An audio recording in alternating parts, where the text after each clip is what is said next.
بسم الله. إن الحمد لله نحمده ونستعينه ونستغفره ونعوذ بالله من شرور أنفسنا ومن سيئات أعمالنا من يهده الله فلا مضل له ومن يضلله فلا هادي له وأشهد أن لا إله إلا الله وحده لا شريك له وأشهد أن محمدا عبده ورسوله أما بعد فإن خير الحديث كتاب الله وخير الهدي هدي محمد صلى الله عليه وسلم وشر الأمور محدثاتها وكل محدثة بدعة وكل بدعة ضلالة وكل ضلالة في النار. أعوذ بالله من الشيطان الرجيم. بسم الله الرحمن الرحيم. قال النبي صلى الله عليه وسلم إن الحلال بين وإن الحرام بين وبينهما مشتبهات لا يعلمهن كثير من الناس او کما قال صلی اللہ علیہ وسلم. میرے دینی ملی بھائیوں، آج کا جو موضوع ہے محاضرے کا، ہلاک کرنے والے گناہ جنہیں لوگ معمولی سمجھتے ہیں، یعنی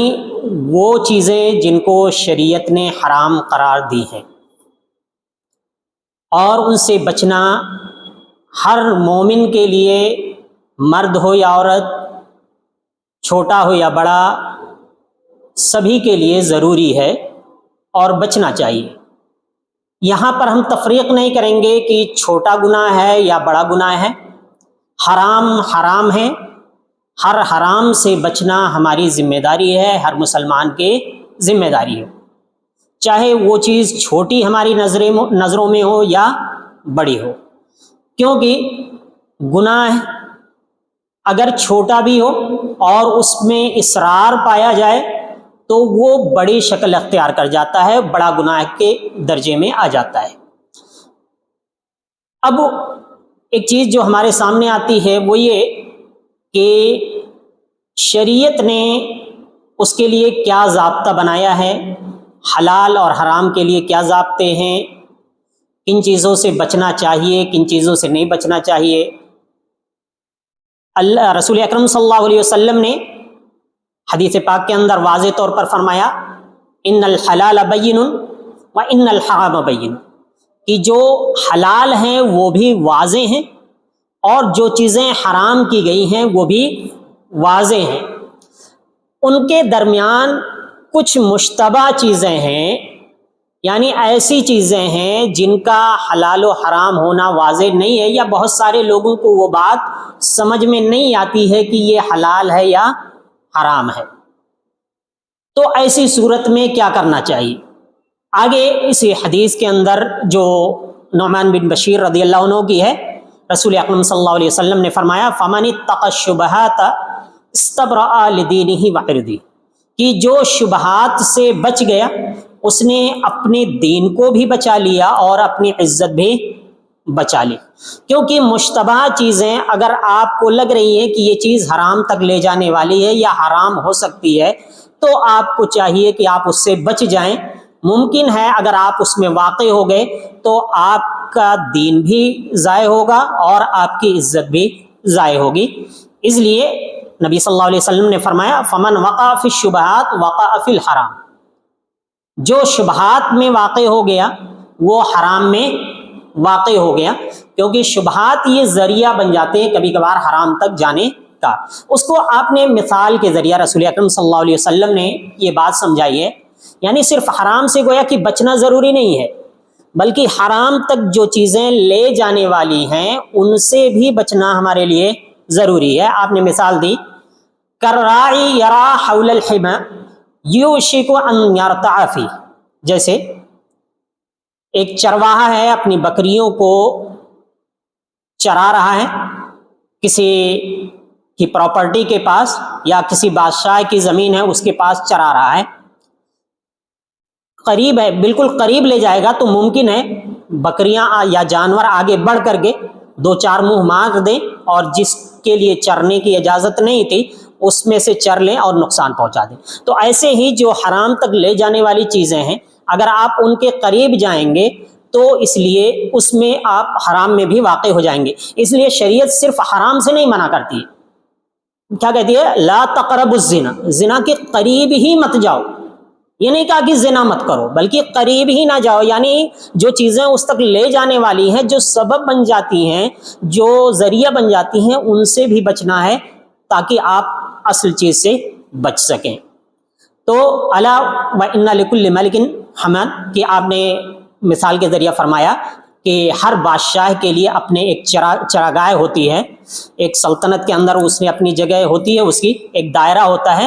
اور اللہ تبارک تعالیٰ کے جو چیز ہے چراگاہ، وہ اس کے محارم ہے، اس کے محارم ہیں، جو حرام کردہ چیزیں ہیں، ان حرام چیزوں سے انسان کو بچنا ہے۔ اور پھر ایک بنیادی چیز جو آپ صلی اللہ علیہ وسلم نے فرمائی کہ ہر انسان کے جسم کے اندر گوشت کا ایک ٹکڑا ہوتا ہے، اگر وہ ٹکڑا صحیح ہو جائے تو اس کے سارے معاملات درست ہوتے ہیں، اور اگر اس میں بگاڑ آ جائے، خرابی آ جائے، تو اس کے سارے معاملات بگڑتے اور خراب ہوتے چلے جاتے ہیں۔ پھر آپ نے فرمایا وہ کیا چیز ہے؟ وہ ہمارا دل ہے۔ لہذا دل کی اصلاح،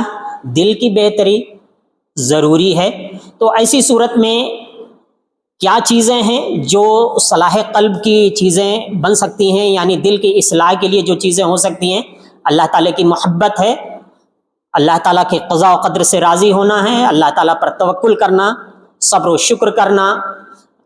اللہ تعالیٰ سے امید لگانا، اس سے ڈرنا، اس کا خوف پیدا کرنا، آخرت کی فکر کرنا، توبہ کرنا، اللہ تعالیٰ کی طرف رجوع کرنا، تواضع، خاکساری، یہ چیزیں ہیں جو انسان کے دل کی اصلاح کرتی ہیں۔ اسی طریقے سے کچھ چیزیں ہیں جو انسان کے دل میں خرابیاں پیدا کرتی ہیں، تکبر ہے، غرور ہے، چغلی ہے، حسد ہے، غیبت ہے، حسب و نسب میں انسان پڑھ کر کے کبھی کبھار غلط کام کرتا ہے، جاہ و منصب، مال و جاہ کی محبت، بخل یا لمبی لمبی امیدیں لگانا، تو یہ ساری چیزیں ہیں جو انسان کے دل کو مریض کر دیتی ہیں۔ لہذا ہمیں اپنے دل کو صحیح رکھنا ہے تاکہ ہم اللہ تعالیٰ کے حرام کردہ چیزوں سے بچ سکیں، اور اللہ تعالیٰ کی جو حرام کردہ چیزیں ہیں ان پر آپ صلی اللہ علیہ وسلم یا سب سے پہلے اللہ تبارک و تعالیٰ کو بہت زیادہ غیرت آتی ہے۔ رسول اکرم صلی اللہ علیہ وسلم کی حدیث ہے، ابو عائل رضی اللہ عنہ کہتے ہیں کہ لا احد اغیر من اللہ، کوئی بھی شخص اللہ تعالیٰ سے زیادہ غیرت مند نہیں ہے، کوئی بھی اللہ تعالیٰ سے زیادہ غیرت والا نہیں ہے۔ فَلِذَلِكَ حَرَّمَ الْفَوَاحِشَ، اسی لیے اللہ تعالیٰ نے فحش چیزوں کو، غلط چیزوں کو حرام قرار دیا، ما ظہر منہا وما بطن، چاہے وہ ظاہر ہوں یا باطن ہو، پوشیدہ ہوں یا ظاہر ہوں، ہر طرح کی فواحش چاہے چھپ کر کی جاتی ہوں یا علانیہ طور پر کھل کے کی جاتی ہوں، ان تمام برائیوں کو اللہ تبارک و تعالیٰ نے حرام قرار دیا۔ تو یہ حرام، اللہ تبارک و تعالیٰ کو بہت غیرت آتی ہے جب کوئی شخص حرام کام انجام دیتا ہے، اللہ تعالیٰ اسے سخت ناپسند کرتا ہے۔ بلکہ دوسری حدیث میں ہے ان اللہ یغار، اللہ تعالیٰ کو غیرت آتی ہے، کیسے؟ وغیرۃ اللہ ان یاتی المؤمن ما حرم اللہ، اور اللہ تبارک و تعالیٰ کی غیرت اس وقت بہت زیادہ ہوتی ہے جب ایک مومن اللہ تعالیٰ کی حرام کردہ چیزوں کو انجام دیتا ہے، تو اللہ تبارک و تعالیٰ کو بہت زیادہ غیرت آتی ہے۔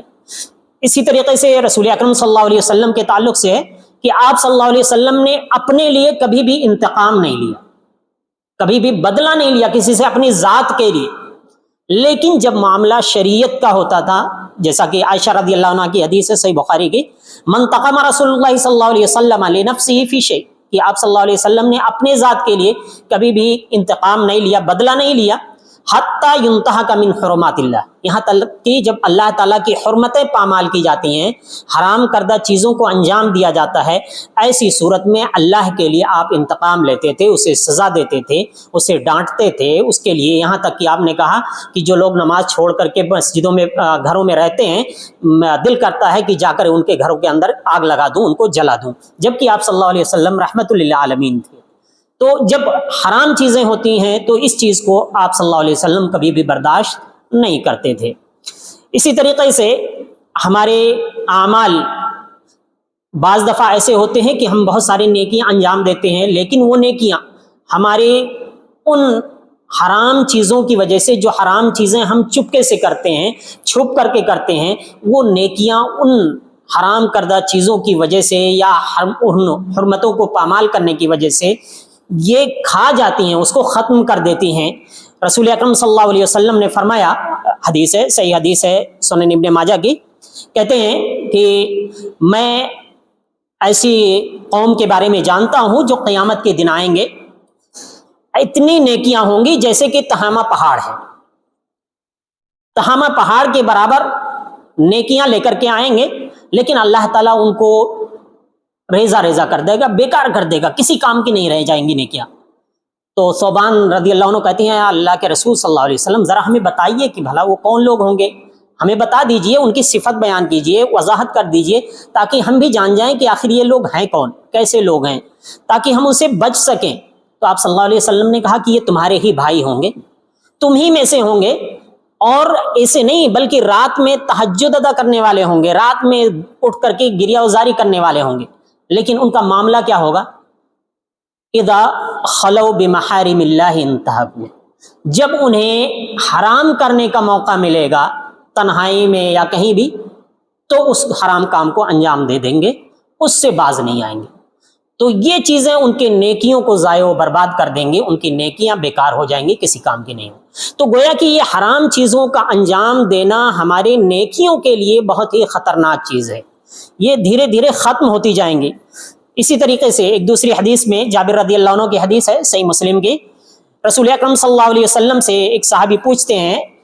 اے اللہ کے رسول صلی اللہ علیہ وسلم، آپ بتائیں کہ اگر میں فرض نماز ادا کروں، حرام کو حرام سمجھوں اور حلال کو حلال سمجھوں، تو کیا میں جنت میں داخل کیا جاؤں گا؟ تو آپ صلی اللہ علیہ وسلم نے کہا، ہاں بلا شبہ تم ایسی صورت میں جنت میں داخل ہوگے اگر حلال کو حلال سمجھتے ہو، حرام کو حرام سمجھتے ہو، فرائض کی ادائیگی کرتے ہو، تو یقیناً اس سے تم جنت پاؤ گے۔ اسی طریقے سے ایک دوسری حدیث کے اندر جو عبداللہ بن عمرو رضی اللہ عنہ کی ہے، آپ صلی اللہ علیہ وسلم نے فرمایا، والمہاجر من ہجر ما نہی اللہ، مہاجر وہ شخص ہے جو ان چیزوں کو چھوڑ دے جن چیزوں سے اللہ تبارک و تعالیٰ نے منع کیا ہے، روک رکھا ہے کہ ہمیں یہ چیزیں انجام نہیں دینی ہے۔ تو یہ بھی ایک مہاجر ہے، یعنی چھوڑنے والا، لغوی اعتبار سے چھوڑنے کے معنی میں کہ اللہ تعالیٰ کی حرام کردہ چیزوں کو چھوڑ دینا، ترک کر دینا۔ لہذا ہر مسلمان کے لیے لازم اور ضروری ہے کہ وہ اللہ تعالیٰ کے حرام کردہ چیزوں کو ترک کر دے۔ اور حلال کیا ہے اور حرام کیا ہے، اس کے بارے میں رسول اکرم صلی اللہ علیہ وسلم کی حدیث ہے جو بزار کے اندر ہے، حسن سند کے ساتھ موجود ہے۔ آپ نے فرمایا، ما احل اللہ فی کتابہ فہو حلال وما حرم فہو حرام، اللہ تعالیٰ نے اپنی کتاب کے اندر جس چیز کو حلال کہا ہے وہ چیز کیا حلال ہے، اور جس کو حرام کہا ہے وہ چیز حرام ہے۔ وما سکت عنہ فہو عفو، اور جن سے اللہ تبارک و تعالیٰ نے خاموشی اختیار کی ہے وہ گویا کہ معاف ہے، انسان کے لیے وہ چیزیں گویا کہ جائز ہیں۔ اس میں تھوڑے سے اضافے کے ساتھ آئندہ آگے حدیث میں فَاقْبَلُوا مِنَ اللَّهِ عَافِيَتَهُ، تو اللہ تعالیٰ کی طرف سے جو عافیت ہے یعنی جو رخصت ہے اس کو قبول کرو، یعنی جس کے کو حرام نہیں کہا ہے تو اس کو قبول کرو، کیونکہ اللہ تبارک و تعالیٰ نے اگر کسی چیز کو نہیں ذکر کیا ہے تو اس لیے نہیں کہ وہ اللہ تعالیٰ بھول گیا ہے، بلکہ اللہ تبارک و تعالیٰ نے گویا کہ ایک طرح سے رخصت دے رکھی ہے۔ پھر آپ نے قرآن کریم کی آیت تلاوت فرمائی، آپ صلی اللہ علیہ وسلم نے، وَمَا كَانَ رَبُّكَ نَسِيًّا، کہ تمہارا رب بھولنے والا نہیں ہے۔ واضح رہے کہ قرآن میں بہت ساری چیزیں حلال اور حرام قرار دی گئی ہیں، ایسے ہی حدیث کے اندر بھی بہت ساری چیزیں حلال اور حرام قرار دی گئی ہیں، تو ہمیں قرآن کو حدیث کی روشنی میں سمجھنا ہے، جیسا کہ حدیث میں اس کا ذکر ابھی آگے آئے گا۔ اب محرمات ہیں کیا؟ تو قرآن کریم کے اندر اللہ تبارک و تعالیٰ نے فرمایا، تِلْکَ حُدُودُ اللَّهِ فَلَا تَقْرَبُوهَا، یہ اللہ تعالیٰ کے حد بندیاں ہیں، حدود ہیں، ان کے قریب نہ جایا کرو، یعنی قریب ہی نہیں جانا ہے محرمات کے۔ ایسا نہیں کہ ان کو کرنا نہیں ہے، بلکہ ان کے قریب ہی نہیں جانا ہے، جو بھی اسباب اس کے بن سکتے ہیں ان اسباب سے بھی ہمیں بچنا ہے، اجتناب کرنا ہے۔ اور آگے آپ اللہ تبارک و تعالیٰ نے قرآن کریم کے اندر ارشاد فرمایا، وَمَن يَعْصِ اللَّهَ وَرَسُولَهُ وَيَتَعَدَّ حُدُودَهُ، کہ جس نے اللہ تعالیٰ کی نافرمانی کی اور رسول کی نافرمانی کی اور اس کی حدود کو تجاوز کیا. یہاں دیکھیے اللہ اور رسول دونوں کا ذکر آ گیا. یعنی گویا کہ قرآن کے اندر جو اللہ تعالیٰ نے جس کو حرام یا حلال قرار دیا ہے اس کو بھی لینا ہے, اور رسول صلی اللہ علیہ وسلم نے بھی جس کو حلال یا حرام بتایا ہے اس کو بھی لینا ہے. اس حد سے ہمیں تجاوز نہیں کرنا ہے, اور جو ایسا کرے گا یدخلہ نارا خالدا فیہا, اسے جہنم میں داخل کرے گا جس میں وہ ہمیشہ رہے گا, اس کے لیے رسوا کن عذاب ہے. اب ان محرمات سے بچنا ہر مسلمان کے لیے واجب ہے, جیسا کہ رسول اکرم صلی اللہ علیہ وسلم نے حدیث میں بیان فرمایا, ما نہیتکم عنہ فاجتنبوہ, کہ ہم نے تمہیں جس سے روکا ہے اس سے باز آ جاؤ, بچ جاؤ. وما امرتکم بہ ففعلوا منہ ما استطعتم, اور جن کے کرنے کا حکم دیا ہے ان کو انجام دو, اپنی طاقت بھر, اپنی وسعت بھر, اپنی قدرت بھر اس کو انجام دے سکتے ہو, اس کو انجام دو. کیونکہ تم سے پہلے کے لوگ بہت زیادہ سوال کرنے کی وجہ سے اور اپنے انبیاء میں اختلاف کرنے کی وجہ سے ہلاک اور تباہ و برباد ہو گئے, کہ وہ عمل تو نہیں کرتے تھے لیکن ادھر ادھر کے لایانی سوال زیادہ کرتے تھے. اب حلت و حرمت کا ضابطہ کیا ہے قرآن و حدیث کے اندر, کہ کیا چیز حلال ہے, اللہ تعالیٰ کیسے کس چیز کو حلال کرتا ہے, کس چیز کو حرام کرتا ہے. تو اللہ تعالیٰ نے خود قرآن کریم کے اندر اس کی وضاحت فرمائی دی ہے, وَيُحِلُّ لَحْمُ الطَّيِّبَاتِ وَيُحَرِّمُ عَلَيْهِمُ الْخَبَائِثَ, کہ اللہ تبارک و تعالیٰ جو پاک چیزیں ہیں, بہتر چیزیں ہیں, اچھی چیزیں ہیں, جن کا نفع ان کے نقصان پر زیادہ ہے, ان چیزوں کو اللہ تبارک و تعالیٰ حلال کرتا ہے. اور جو خبیث چیزیں ہیں, ناپاک چیزیں ہیں, بری چیزیں ہیں, یا جن کا نقصان نفع پر بھاری ہے, اللہ تعالیٰ ان کو حرام قرار دیتا ہے. جیسا کہ قرآن میں اللہ تعالیٰ نے اثمہما اکبر من نفعہما, شراب کے تعلق سے یا جوئے کے تعلق سے, کہ ٹھیک ہے اس میں ہو سکتا ہے کچھ فائدے ہوں, انسان کو مال مل جاتا ہے, لیکن ان کا جو نقصان ہے, ان کا جو گناہ ہے وہ کہیں زیادہ بھاری ہے. لہذا یہ حلت و حرمت کا ضابطہ ہے جو اللہ تبارک و تعالیٰ نے قرآن کریم کے اندر بیان فرمایا. اب حلال و حرام کرنے کا حق اور اختیار کس کو ہے؟ تحلیل و تحریم کا حق اللہ تبارک و تعالیٰ کو. کسی چیز کو حلال قرار دینا, کسی چیز کو حرام قرار دینا, یہ صرف اور صرف اللہ تعالیٰ کا اختیار ہے. اور اللہ تعالیٰ کے حکم سے جس کو نبی صلی اللہ علیہ وسلم نے بیان کر دیا کہ یہ چیز حلال ہے, حرام ہے, اس چیز کو ہم حلال اور حرام مانیں گے. بلکہ ایک موقع پر جب رسول اکرم صلی اللہ علیہ وسلم نے کہا کہ میں شہد کو پینے سے منع کر دیا,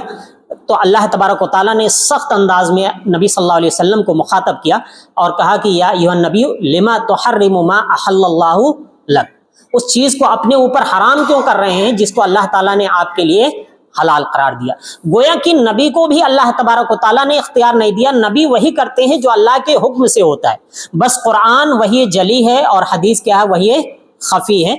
قرآن کی تلاوت کی جاتی ہے, حدیث کی تلاوت نہیں کی جاتی ہے. تو نبی صلی اللہ علیہ وسلم نے اگر کسی چیز کو حرام قرار دیا ہے تو وہ بھی اللہ تبارک و تعالیٰ کے حکم سے, کیونکہ وما ينطق عن الهوى ان هو الا وحی یوحا, کہ آپ اپنی مرضی سے نہیں بولتے تھے بلکہ جو بھی بات بولتے تھے وہ اللہ تعالیٰ کی طرف سے وحی ہوتی تھی. وحی جلی قرآن کی شکل میں, وحی خفی حدیث کی شکل میں. لہذا تحلیل اور تحریم کا حق کسی اور کو حاصل نہیں ہے, کسی چیز کو حلال قرار دینا, کسی چیز کو حرام قرار دینا. اور اللہ تعالیٰ کی قطعی حرام کردہ چیزوں کا ذکر قرآن کے اندر موجود ہے. ایک چیز ہے کہ ہو سکتا ہے کوئی یہ سوال کرے, آپ کے ذہن میں اعتراض آ سکتا ہے کہ اللہ تعالیٰ نے حرام چیزوں کو ہی کیوں گنوایا, حلال چیزوں کو کیوں نہیں گنوایا. تو آپ کو ایک حدیث کے واسطے سے میں سمجھانا چاہوں گا. حج کے موقع سے صحابہ کرام نے نبی صلی اللہ علیہ وسلم سے سوال کیا کہ محرم شخص کیا کیا کپڑے پہنے گا. تو آپ صلی اللہ علیہ وسلم نے بجائے اس کے کہ آپ کہتے کہ محرم کیا کیا پہنے گا, آپ نے کہا کہ محرم شلوار نہیں پہنے گا, محرم فلاں چیز نہیں پہنے گا فلاں. کیوں؟ اس کی وجہ یہ ہے کہ حرام کردہ چیزیں جو ہیں وہ تھوڑی ہیں, ان کا گنانا آسان ہے, اور حلال چیزیں جو ہیں وہ بے شمار ہیں, ان کا گنانا آسان نہیں ہے کہ ایک ایک چیز گنائی جائے. لہذا جن کا گنانا آسان ہے تو اس اعتبار سے حرام کردہ چیزوں کو ہی ذکر کیا گیا تاکہ حلال اس کے علاوہ جو چیزیں ہیں وہ کیا ہیں, حلال ہے انسان خود بخود سمجھ جائے گا. اسی لیے اللہ تبارک و تعالیٰ نے قطعی حرام کردہ چیزوں کو ذکر کیا اور فرمایا قل تعالوا اتل ما حرم ربکم علیکم الا تشرکوا بہ شیئا، کہ آؤ میں تلاوت کرتا ہوں تم پر ان چیزوں کی، ان کو بتاتا ہوں جن کو تمہارے رب نے تم پر حرام قرار دیا ہے. اللہ کے ساتھ شریک نہ ٹھہراؤ، والدین کے ساتھ احسان کرو، ان کے ساتھ بدسلوکی نہ کرو، اپنے اولاد کو فاقے کے ڈر سے قتل نہ کرو کہ نعرہ لگا ہے دو ہم دو ہمارے دو، اور اگر بچے زیادہ ہو گئے تو خرچہ زیادہ ہو جائے گا. تو یہ نہیں، بلکہ اللہ تعالیٰ کہتا ہے کہ ہم تمہیں بھی رزق دیتے ہیں اور انہیں بھی رزق دیتے ہیں، سب کو رزق دینے والے ہم ہی ہیں. نحن نرزقکم وایاہم، تمہیں بھی رزق دیتے ہیں ان کو بھی رزق دیتے ہیں، تمہیں مارنے کا اختیار نہیں ہے. اسی طریقے سے فواحش یعنی برائیوں کے قریب نہ جاؤ، چاہے وہ ظاہری برائیاں ہوں، ظاہر ہو کھلم کھلا کی جاتی ہوں یا چھپ کر کی جاتی ہوں، ساری برائیوں سے دور رہو. کسی جان کو قتل مت کرو جس کو اللہ تعالیٰ نے حرام قرار دیا مگر حق کے ذریعہ یعنی قصاص کے طور پر قتل کرنے کی اجازت ہے، لیکن ہمیں نہیں. حاکم کے حکم سے یہ چیز انجام پائے گی، فیصلہ وہ کریں گے، اس کے روشنی میں وہ حکم نافذ کیا جائے گا. یا اس کے علاوہ جو شریعت کے قیود ہیں، جیسے کسی نے زناکاری کی ہے، شادی شدہ ہے، تو اس کی وجہ سے اس کو اس کے بدلے میں سنگسار کیا جائے گا. اللہ تعالیٰ نے اس کی وصیت کی ہے. اسی طریقے سے کسی یتیم کے مال کو نہ کھاؤ، اس کے قریب ہی نہ جاؤ، کیونکہ یتیم کا مال، ایک تو یتیم ہے پھر اس سے اس کا مال تم کھاؤ، یہ بہت بڑا جرم ہے اللہ تعالیٰ کے ہاں. یہاں تک کہ وہ بلوغت کو پہنچ جائے تو اس کے حوالے کر دو، اس کا مال اسے سونپ دو. اور ناپ تول میں، جیسا کہ ہمارے معاشرے کے اندر یہ چیز بہت زیادہ پائی جاتی ہے، ناپ تول پورا کرو، اس میں گھٹا کر کے مت دیا کرو، یہ واجب کیا اللہ تبارک تعالیٰ نے. اسی طریقے سے جب کوئی بات کہو تو عدل و انصاف کے ساتھ کہو، گرچہ ہمارے قریبی کے خلاف ہی ہماری بات کیوں نہ جائے، اگر ہمیں فیصلہ کرنا ہو تو عدل سے کام لینا چاہیے. اس طرح یہ چیزیں اللہ تبارک و تعالیٰ نے ذکر کی ہے. یہ نہیں کہ یہ چیزیں ہی ہیں، اس کے علاوہ بھی اور بہت ساری چیزیں ہیں. یہاں مثال کے طور پر بہت ساری چیزیں اللہ تعالیٰ نے ذکر کی ہیں، لیکن اس کے علاوہ بھی اور بہت ساری چیزیں ہیں. تو یہ تو قرآن میں کچھ محرمات کا ذکر ہے. اسی طریقے سے حدیث میں بھی بہت ساری محرمات کا ذکر ہے. رسول اکرم صلی اللہ علیہ وسلم نے فتح مکہ کے موقع پر فرمایا ان اللہ ورسولہ حرم بیع الخمر والمیت والخنزیر والاصنام، کہ اللہ اور اس کے رسول نے شراب بیچنے کو حرام قرار دیا. صرف بیچنا حرام نہیں ہے، شراب یہاں ذکر کیا بیچنے کو، لیکن دیگر روایتیں موجود ہیں جس میں وضاحت ہے کہ چاہے شراب بیچنا ہو، پینا ہو یا اس کی قیمت ہو، ہر اعتبار سے بنانا ہو، سب حرام ہے اس میں. مردار، خنزیر، اسی طریقے سے بت، یہ ساری چیزیں حرام ہیں. یا بعض لوگوں نے پوچھا بتائیں اس کی چربی کے بارے میں، میتا کے یعنی مردار جو ہے اگر اس کی چربی ہم کیا استعمال کر سکتے ہیں؟ تو کیونکہ اس سے کشتیوں میں لگا کر کے لوگ کشتیاں بناتے تھے، یا جسم پر چمڑوں پہ لگاتے تھے، یا چراغ روشن کرتے تھے، چراغ جلاتے تھے. تو نبی صلی اللہ علیہ وسلم نے فرمایا کہ نہیں، حرام ہے. بلکہ اللہ تعالیٰ، آپ نے فرمایا کہ یہودیوں پر اللہ تعالیٰ کی لعنت ہو، کہ جب اللہ تعالیٰ نے ان پر چربی کو حرام قرار دیا تو انہوں نے حیلہ اپنایا، تدبیر اپنائی. کیا کیا؟ اس کو پگھلا لیا، پگھلا کر کے اس کو بیچ دیا، اور بیچ کر کے اس کی قیمت استعمال کرنے لگے. تو کہتے تھے کہ ہم نے چربی نہیں استعمال کی ہے، ہم نے تو قیمت استعمال کی ہے کسی اور چیز، اس کی پگھلا کر کے نکال کر کے. تو یہ حیلے بہانے اللہ تعالیٰ کے یہاں نہیں چلتے ہیں. انسانوں سے حیلے بہانے چل سکتے ہیں، اللہ تعالیٰ کے یہاں یہ حیلے بہانے نہیں چلتے ہیں. جو چیز حرام ہے حرام ہے، اس کی قیمت بھی حرام ہے، ہم استعمال نہیں کر سکتے ہیں. اسی لیے دوسری حدیث ہے جو دارقطنی کی روایت ہے، ان اللہ اذا حرم شیئا حرم ثمنہ، کہ اللہ تعالیٰ جب کسی چیز کو حرام کرتا ہے اس کی قیمت کو بھی حرام قرار دیتا ہے. اب حرمت کی مختلف صورتیں ہوتی ہیں. کچھ چیزوں کا تعلق ہوتا ہے کھانے پینے سے، حرام کردہ چیزیں مختلف شکلیں ہوتی ہیں ان کی. کچھ کا تعلق کھانے پینے سے ہوتا ہے، جیسے اللہ تبارک و تعالیٰ نے قرآن کریم کے اندر ارشاد فرمایا حرمت علیکم المیتۃ والدم ولحم الخنزیر، کہ تم پر مردار، اسی طریقے سے خون، خنزیر کا گوشت، اور وہ چیزیں جو اللہ غیر اللہ کے نام پر ذبح کی گئی ہوں، یا جو گلا گھٹ کر کے جو جانور مر گیا ہو، یا جو گر کر کے مر گیا ہو، یا کسی جانور نے سینگ مار دیا اس کی وجہ سے وہ جانور مر گیا، یا کسی درندے نے اس کو کاٹ لیا اس کی وجہ سے مر گیا، یا تم نے جسے تھانوں پہ لے جا کر کے ذبح کر دیا ہے، کسی قبر پر، کسی شرک کے اڈے پہ لے جا کے ذبح کر دیا ہے، یا تم جو فال نکالتے ہو اس موقع پر یہ فال نکالنا بھی یہ حرام ہے. اور اسی طریقے سے اور بھی چیزیں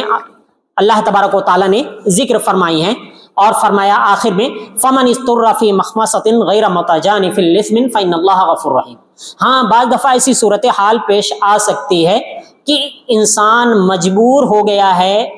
اس کے پاس کھانے پینے کی کوئی چیز نہیں ہے، حرام چیز ہی مل رہی ہے، ایسے ملک میں پہنچ گیا، ایسی جگہ پہ ہے ایسے کہ بس وہ حرام چیز ہے، تو مجبوری میں جان بچانے کے لیے اسی مقدار میں استعمال کر سکتا ہے جتنے سے اس کی جان بچ جائے، اس سے زیادہ پیٹ بھر کر کے اس کا استعمال نہیں کر سکتا ہے. یہ تعلق کھانے کے تعلق سے. اسی طریقے سے کچھ محرمات کا تعلق نکاح سے ہے کہ انسان کچھ خواتین ہیں جن سے نکاح نہیں کر سکتا ہے، جیسے اللہ تعالیٰ نے قرآن کریم کے اندر ارشاد فرمایا حرمت علیکم امہاتکم، تم پر تمہاری مائیں، تمہاری بیٹیاں، تمہاری بہنیں، تمہاری پھوپھیاں، تمہاری خالائیں، بھائی کی بیٹی، بہن کی بیٹی، یا وہ مائیں جنہوں نے تمہیں دودھ پلایا ہے، اور تمہاری رضائی بہنیں ہیں، یا اسی طریقے سے تمہارے ان بیویوں کی بیٹیاں ہیں جو تمہارے گود میں پرورش پا رہی ہیں، یا اس کے علاوہ وہ تمہارے بیٹوں کی بیویاں ہیں. ان سب سے تمہارے لیے نکاح کرنا حرام ہے، اللہ تبارک و تعالیٰ نے ذکر کیا. اسی طریقے سے کچھ کا تعلق کمائی سے ہے. اللہ تبارک و تعالیٰ نے جن کو حرام قرار دیا اور فرمایا احل اللہ البیع وحرم الربا، اللہ تعالیٰ نے بیع کو حرام قرار دیا، خرید و فروخت کو، لیکن ربا وہ چیز جس میں سود پائی جائے وہ چیز حرام ہے، ہمارے لیے اس کا استعمال جائز نہیں ہے. اسی طریقے سے اضطراری حالت میں جیسا کہ اوپر ذکر کیا کہ کچھ محرمات کو بقدر ضرورت کھانے کی اجازت ہے، کا الا مستررتم الیہ، جس کے تم مجبور ہو جاؤ کہ اس کے علاوہ اور کوئی چارہ کار نہیں ہے، کوئی اور راستہ ذریعہ نہیں ہے، تو ضرورت کے بقدر ہی استعمال کرتے ہیں. اگر آپ کے دل میں مزید کی خواہش ہوئی اور مزید استعمال کیا آپ نے، تو پھر یہاں سے آپ گنہگار ہو جائیں گے، اس حرمت کے دائرے میں آپ آ جائیں گے. یہ تو حرمت کیا چیزیں اللہ تعالیٰ نے حرام کے لیے کیا بنیاد رکھی ہے، اور حرمت کی مختلف صورتیں ہیں. اللہ تبارک تعالیٰ حرام چیزوں پر بہت زیادہ غیرت مند ہے. اضطراری حالت میں ہم کیا کریں؟ اب ایک چیز آتی ہے، محرمات جو حرام کردہ چیزیں ہیں ہمیں ان کو حقیر اور معمولی نہیں سمجھنا چاہیے. آج کے دور میں جو سب سے بڑا المیہ ہے کہ انسان حرام کام انجام دیتا ہے اور کوئی پرواہ نہیں کرتا ہے، وہ اس کو لگتا ہی نہیں ہے کہ وہ حرام کام انجام دے رہا ہے، اس کو بہت معمولی سمجھتا ہے، حالانکہ وہ حرام چیز اس کو ہلاکت، تباہی اور بربادی میں لے جانے والی ہے. اسی لیے رسول اکرم صلی اللہ علیہ وسلم نے حدیث میں بیان فرمایا ایاکم ومحقرات الذنوب، کہ تم گناہوں کو جن کو معمولی سمجھا جاتا ہے یا لوگ تم معمولی سمجھنے سے ان کو بچو. بس ایسے ہی آپ نے مثال فرمائی جیسے کہ کسی جگہ پہ کچھ لوگ ٹھہرے، تھوڑی سی لکڑی وہ لائے، تھوڑی سی لکڑی وہ لائے، تھوڑی سی لکڑی لائے، تھوڑی تھوڑی لا کر کے پورے ایک ڈھیر بن جاتا ہے. ایسے ہی معمولی گناہ جن کو سمجھتے ہو یہ دھیرے دھیرے بہت زیادہ بن جاتے ہیں. اگر ان آگ کو جلا دیا جائے تو ایک اعلیٰ اور روشن ہو جائے گا. اسی طریقے سے یہ چھوٹے چھوٹے گناہ انسان کے نام اعمال کو برباد کرنے کے لیے کافی ہیں. بلکہ آپ صلی اللہ علیہ وسلم نے فرمایا حتی یؤخذ بها صاحبها تہلکہ، یہ جو چھوٹے چھوٹے گناہ جن کو لوگ حقیر سمجھتے ہیں، جب ان کی وجہ سے اللہ تبارک و تعالی مواخذہ کرتا ہے اور مواخذہ شروع کر دے تو یہ گناہ اس کو ہلاک کرنے والے ہوتے ہیں، تباہ و برباد کرنے والے ہوتے ہیں. لہذا کسی بھی گناہ کو کبھی بھی حقیر نہ سمجھیں، چاہے صغیرہ ہو یا کبیرہ ہو، ہر گناہ سے بچنا لازم اور ضروری ہے. بلکہ ایک مومن کی جو صفت ہونی چاہیے، جیسا کہ رسول اکرم صلی اللہ علیہ وسلم نے ارشاد فرمایا ان المؤمن یری ذنوبہ کانہ قاعد تحت جبل، کہ ایک مومن جو ہوتا ہے وہ اپنے گناہ کو ایسے محسوس کرتا ہے جیسے کہ ایک پہاڑ کے نیچے بیٹھا ہو، یعنی اس کا گناہ گویا کہ پہاڑ کی طرح اس کے اوپر رکھا ہوا ہے، اس طریقے سے محسوس کرتا ہے. اور ایک جو فاجر شخص ہوتا ہے، برا شخص ہوتا ہے، وہ اپنے گناہ کو بہت ہلکا سمجھتا ہے، ایسے جیسے کہ ناک پہ مکھی بیٹھی ہوئی ہو اور مکھی کو ہٹا دیا، گویا کہ اس کو کوئی پرواہ نہیں ہے، وہ معمولی سمجھتا ہے، جبکہ وہ چیز اس کے لیے ہلاکت اور تباہی اور بربادی کا ذریعہ ہوتی ہے. بلکہ ایک دوسری حدیث میں جو اس کے راوی انس بن مالک رضی اللہ عنہ ہے، صحیح بخاری کی روایت ہے، آپ صلی اللہ علیہ وسلم نے فرمایا انکم لتعملون اعمالا هی ادق فی اعینکم من الشعر، کہ تم ایسے امور انجام دیتے ہو جو تمہارے آنکھوں میں بالکل بال کے مانند ہوتے ہیں، تو سمجھتے ہو بال کے برابر ہیں، ان کو کیا ان کی کوئی حیثیت نہیں ہے، کوئی وقعت نہیں ہے۔ ہم وَإِن كُنَّا لَنَعُدُّهَا عَلَى عَهْدِ رسول اللہ صلی اللہ علیہ وسلم من الموبقات، کہ ہم اسے رسول اکرم صلی اللہ علیہ وسلم کے زمانے میں ان کاموں کو ہلاکت والے کام سمجھتے تھے کہ یہ ہلاک و برباد کرنے والے۔ تو کہنے کا مطلب یہ کہ محرمات کو، حرام کردہ چیزوں کو ہم کبھی بھی حقیر نہ سمجھے، جو موجودہ دور کا المیہ ہیں، لہذا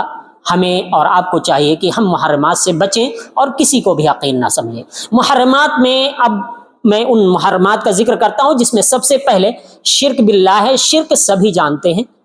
حرام ہے، اللہ تعالیٰ کبھی کسی کو نہیں بخشے گا، اگر اسی حالت میں اس کا انتقال ہو گیا، اس نے توبہ نہیں کیا، اللہ تعالیٰ سے مغفرت طلب نہیں کی۔ ان اللہ لا یغفر ان یشرک بہ ویغفر ما دون ذلک لمن یشاء، کہ اس کے ساتھ شرک کیا جائے اللہ تعالیٰ کبھی بھی اس کو معاف نہیں کرے گا، اس کے علاوہ گناہوں کو اللہ چاہے گا جس کے لیے معاف کر دے گا۔ لہذا اب وہ شرک تو عام طور پہ شرک سبھی کہتے ہیں، لیکن ہوتا کیا ہے، اس کی جو مختلف شکلیں ہیں لوگوں نے بنا لی ہیں، اس کو عام طور پہ لوگ معمولی سمجھتے ہیں، جیسے مردوں سے جا کے مدد مانگنا، قبر کا طواف کرنا، قبروں پہ جا کے ذبیحہ کرنا، کسی ولی کے نام پہ جا کے قربانی کر دینا، تو یہ ایسی چیزیں ہیں ہمارے معاشرے میں بہت شدید رائج ہیں، اور ہم اور آپ اس کو معمولی سمجھتے، لوگ معمولی سمجھتے ہیں، جبکہ یہ چیز اللہ ایسی ہے کہ اللہ تعالیٰ اس کو کبھی معاف نہیں فرمائے گا۔ اللہ تبارک و تعالیٰ نے، جیسا کہ رسول اکرم صلی اللہ علیہ وسلم کی حدیث ہے کہ لعن اللہ من ذبح لغیر اللہ، اللہ تعالیٰ کی لعنت ہو اس پر جس نے غیر اللہ کے لیے ذبیحہ پیش کیا، اس کے نام پر قربانی پیش کی۔ لہذا غیر اللہ کے نام پہ قربانی پیش کرنا، ذبیحہ کرنا، قبروں پر یا درگاہوں پر یا مختلف جگہوں پر لے جانا، یہ ایک بہت بڑا گناہ ہے جس سے بچنا چاہیے، لازم اور ضروری ہے بچنا۔ حلال کو حلال اور حلال کو حرام یا حرام کو حلال قرار دینا،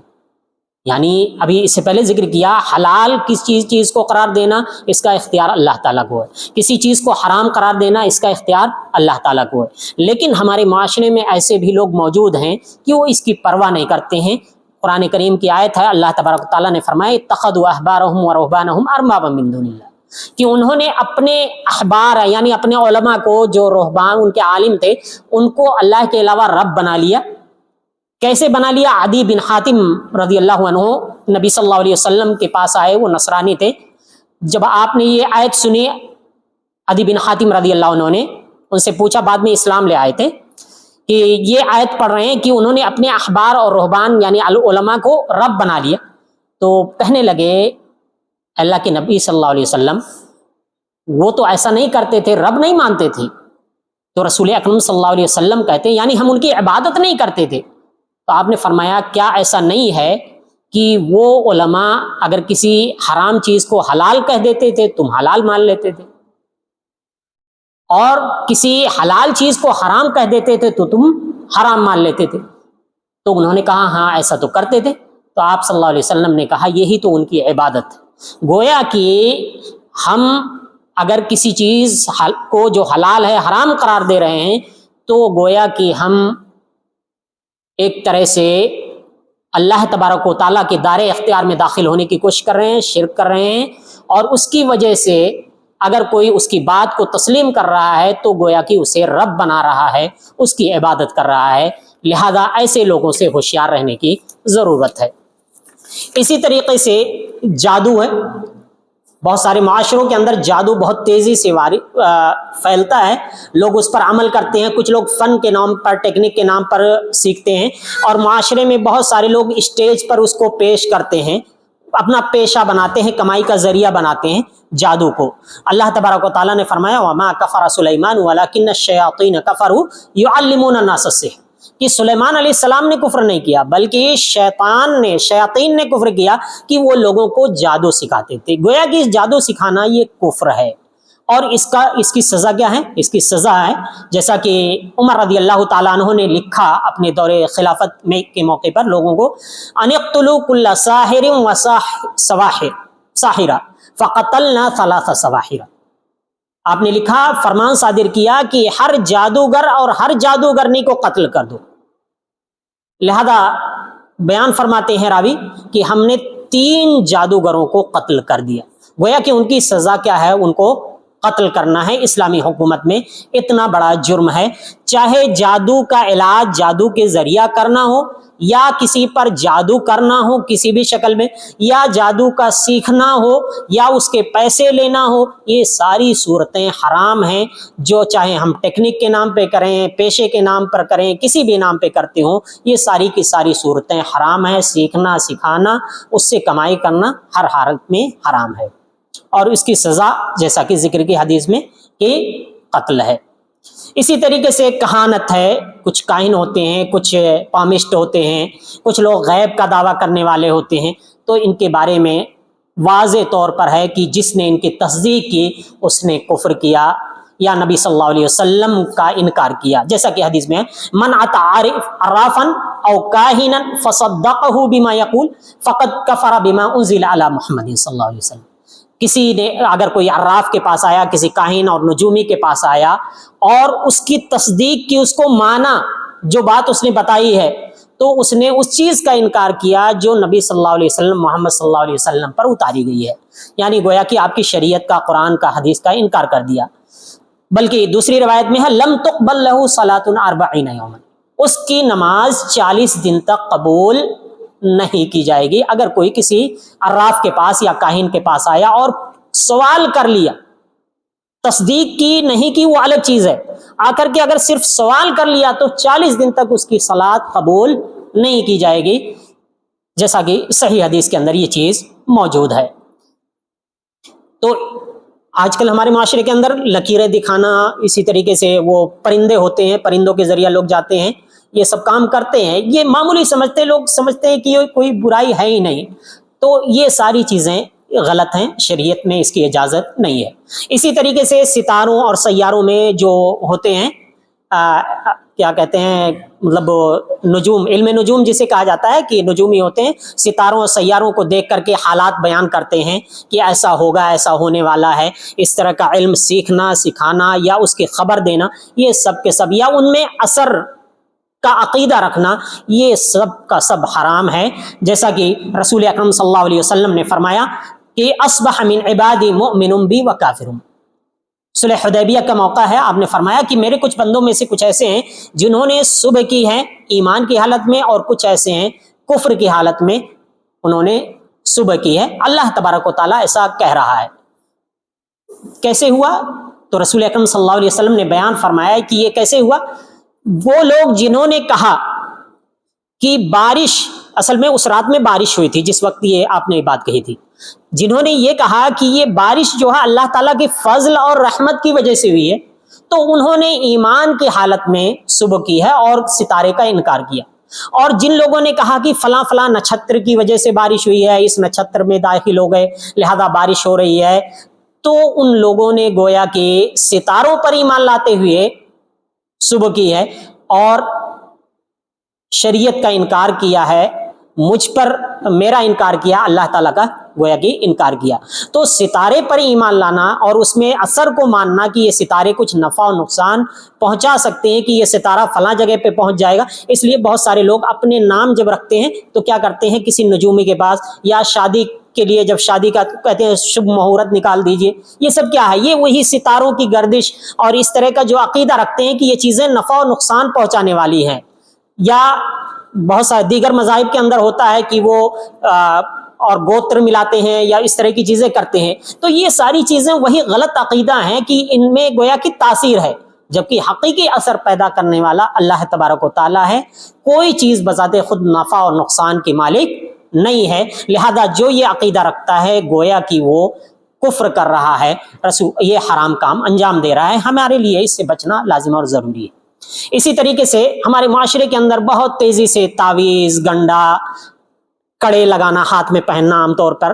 انگوٹھی جس میں پتھر ہوتے ہیں خاص قسم کے، کہتے ہیں فلاں بابا نے کہا کہ اس کو پہن لیجئے، اس سے بہت نفع ہوگا، یا اسی طریقے سے اور بھی بہت ساری چیزیں لوگ پہنتے ہیں، اس سے منع کیا گیا ہے، یہ حرام ہے۔ رسول اکرم صلی اللہ علیہ وسلم کے پاس سے ایک جماعت آئی، آپ نے سب سے بیعت کی، 9 لوگ تھے، ان میں سے آپ نے ایک 9 شخص سے بیعت نہیں کی۔ پھر انہوں نے پوچھا اللہ کے رسول صلی اللہ علیہ وسلم آپ نے سب سے بیعت کی، ان کو کیوں چھوڑ دیا؟ آپ نے فرمایا کہ اس نے تعویذ لٹکا رکھے، اس پر تمیمہ ہے۔ اور پھر آپ نے فرمایا، انہوں نے نکالا اور اس کو کاٹ پھینکا۔ پھر آپ صلی اللہ علیہ وسلم نے ان سے بیعت کی اور فرمایا من علق تمیمۃ فقد اشرک، جس نے تمیمہ لٹکایا، تعویذ لٹکائی، اس نے شرک کیا۔ گویا کہ یہ شرکی اعمال ہے، تعویذ لٹکانا، کڑے پہننا، یہ سمجھنا کہ یہ کڑے ہمیں فائدہ پہنچائیں گے۔ بہت سارے لوگ کہتے ہیں کہ ہمارا یہ کڑا پہن لیا تو یہ ہمارے لیے نفع بخش، تب سے ہم نفع ہی نفع میں ہیں، فائدے میں ہیں، اس کو پہنتے ہیں تو ہمارا کام ہو جاتا ہے۔ اس طرح کا بہت سارے لوگ عقیدہ رکھتے ہیں، یہ سراسر حرام عقیدہ ہے، اس کی اجازت نہیں ہے، یہ شرک ہے، اس سے بچنا ہمارے لیے لازم اور ضروری ہے۔ اسی طریقے سے بہت ساری چیزوں سے لوگ بدشگونی لیتے ہیں، برا شگون لیتے ہیں کہ ایسا کام ہو گیا تو یہ ہمارے لیے برا ہے۔ مثلا کوئی پرندہ ہے، کوئی بلی سامنے سے گزر گئی، ہم نکل رہے تھے کسی کام کے لیے، وہ بلی راستہ کاٹ گئی، اب تو ہمارا کام خراب ہو جائے گا۔ کفار مکہ بھی ایسے کرتے تھے، نکلتے تھے تو پرندہ اڑاتے تھے کہ اگر دائیں طرف اڑ گیا تو ہمارا کام اچھا ہوگا، بائیں طرف اڑ گیا تو اچھا نہیں ہوگا، لہذا واپس آ جاتے تھے۔ تو یہ بدشگونی ہے، برا شگون لینا ہے۔ یا کوئی اندھا دکھ گیا، کوئی لنگڑا دکھ گیا، یا کوئی اور چیز دکھ گئی، اس سے آپ لیں کہ نہیں اب ہمارا کام خراب ہو جائے گا، غلط ہو جائے گا، تو یہ بدشگونی ہے، یہ حرام ہے، شریعت کے اندر یہ کفر ہے۔ رسول اکرم صلی اللہ علیہ وسلم نے فرمایا لیس منا من تطیر او تطیر له، ہم میں سے وہ نہیں ہے جس نے بدشگونی لی یا جس کے لیے بدشگونی لی گئی، فعل لیا گیا، یا جس نے کہانت کی یا جس کے لیے کہانت کی گئی، جس نے جادو کیا یا جس کے لیے جادو کیا گیا،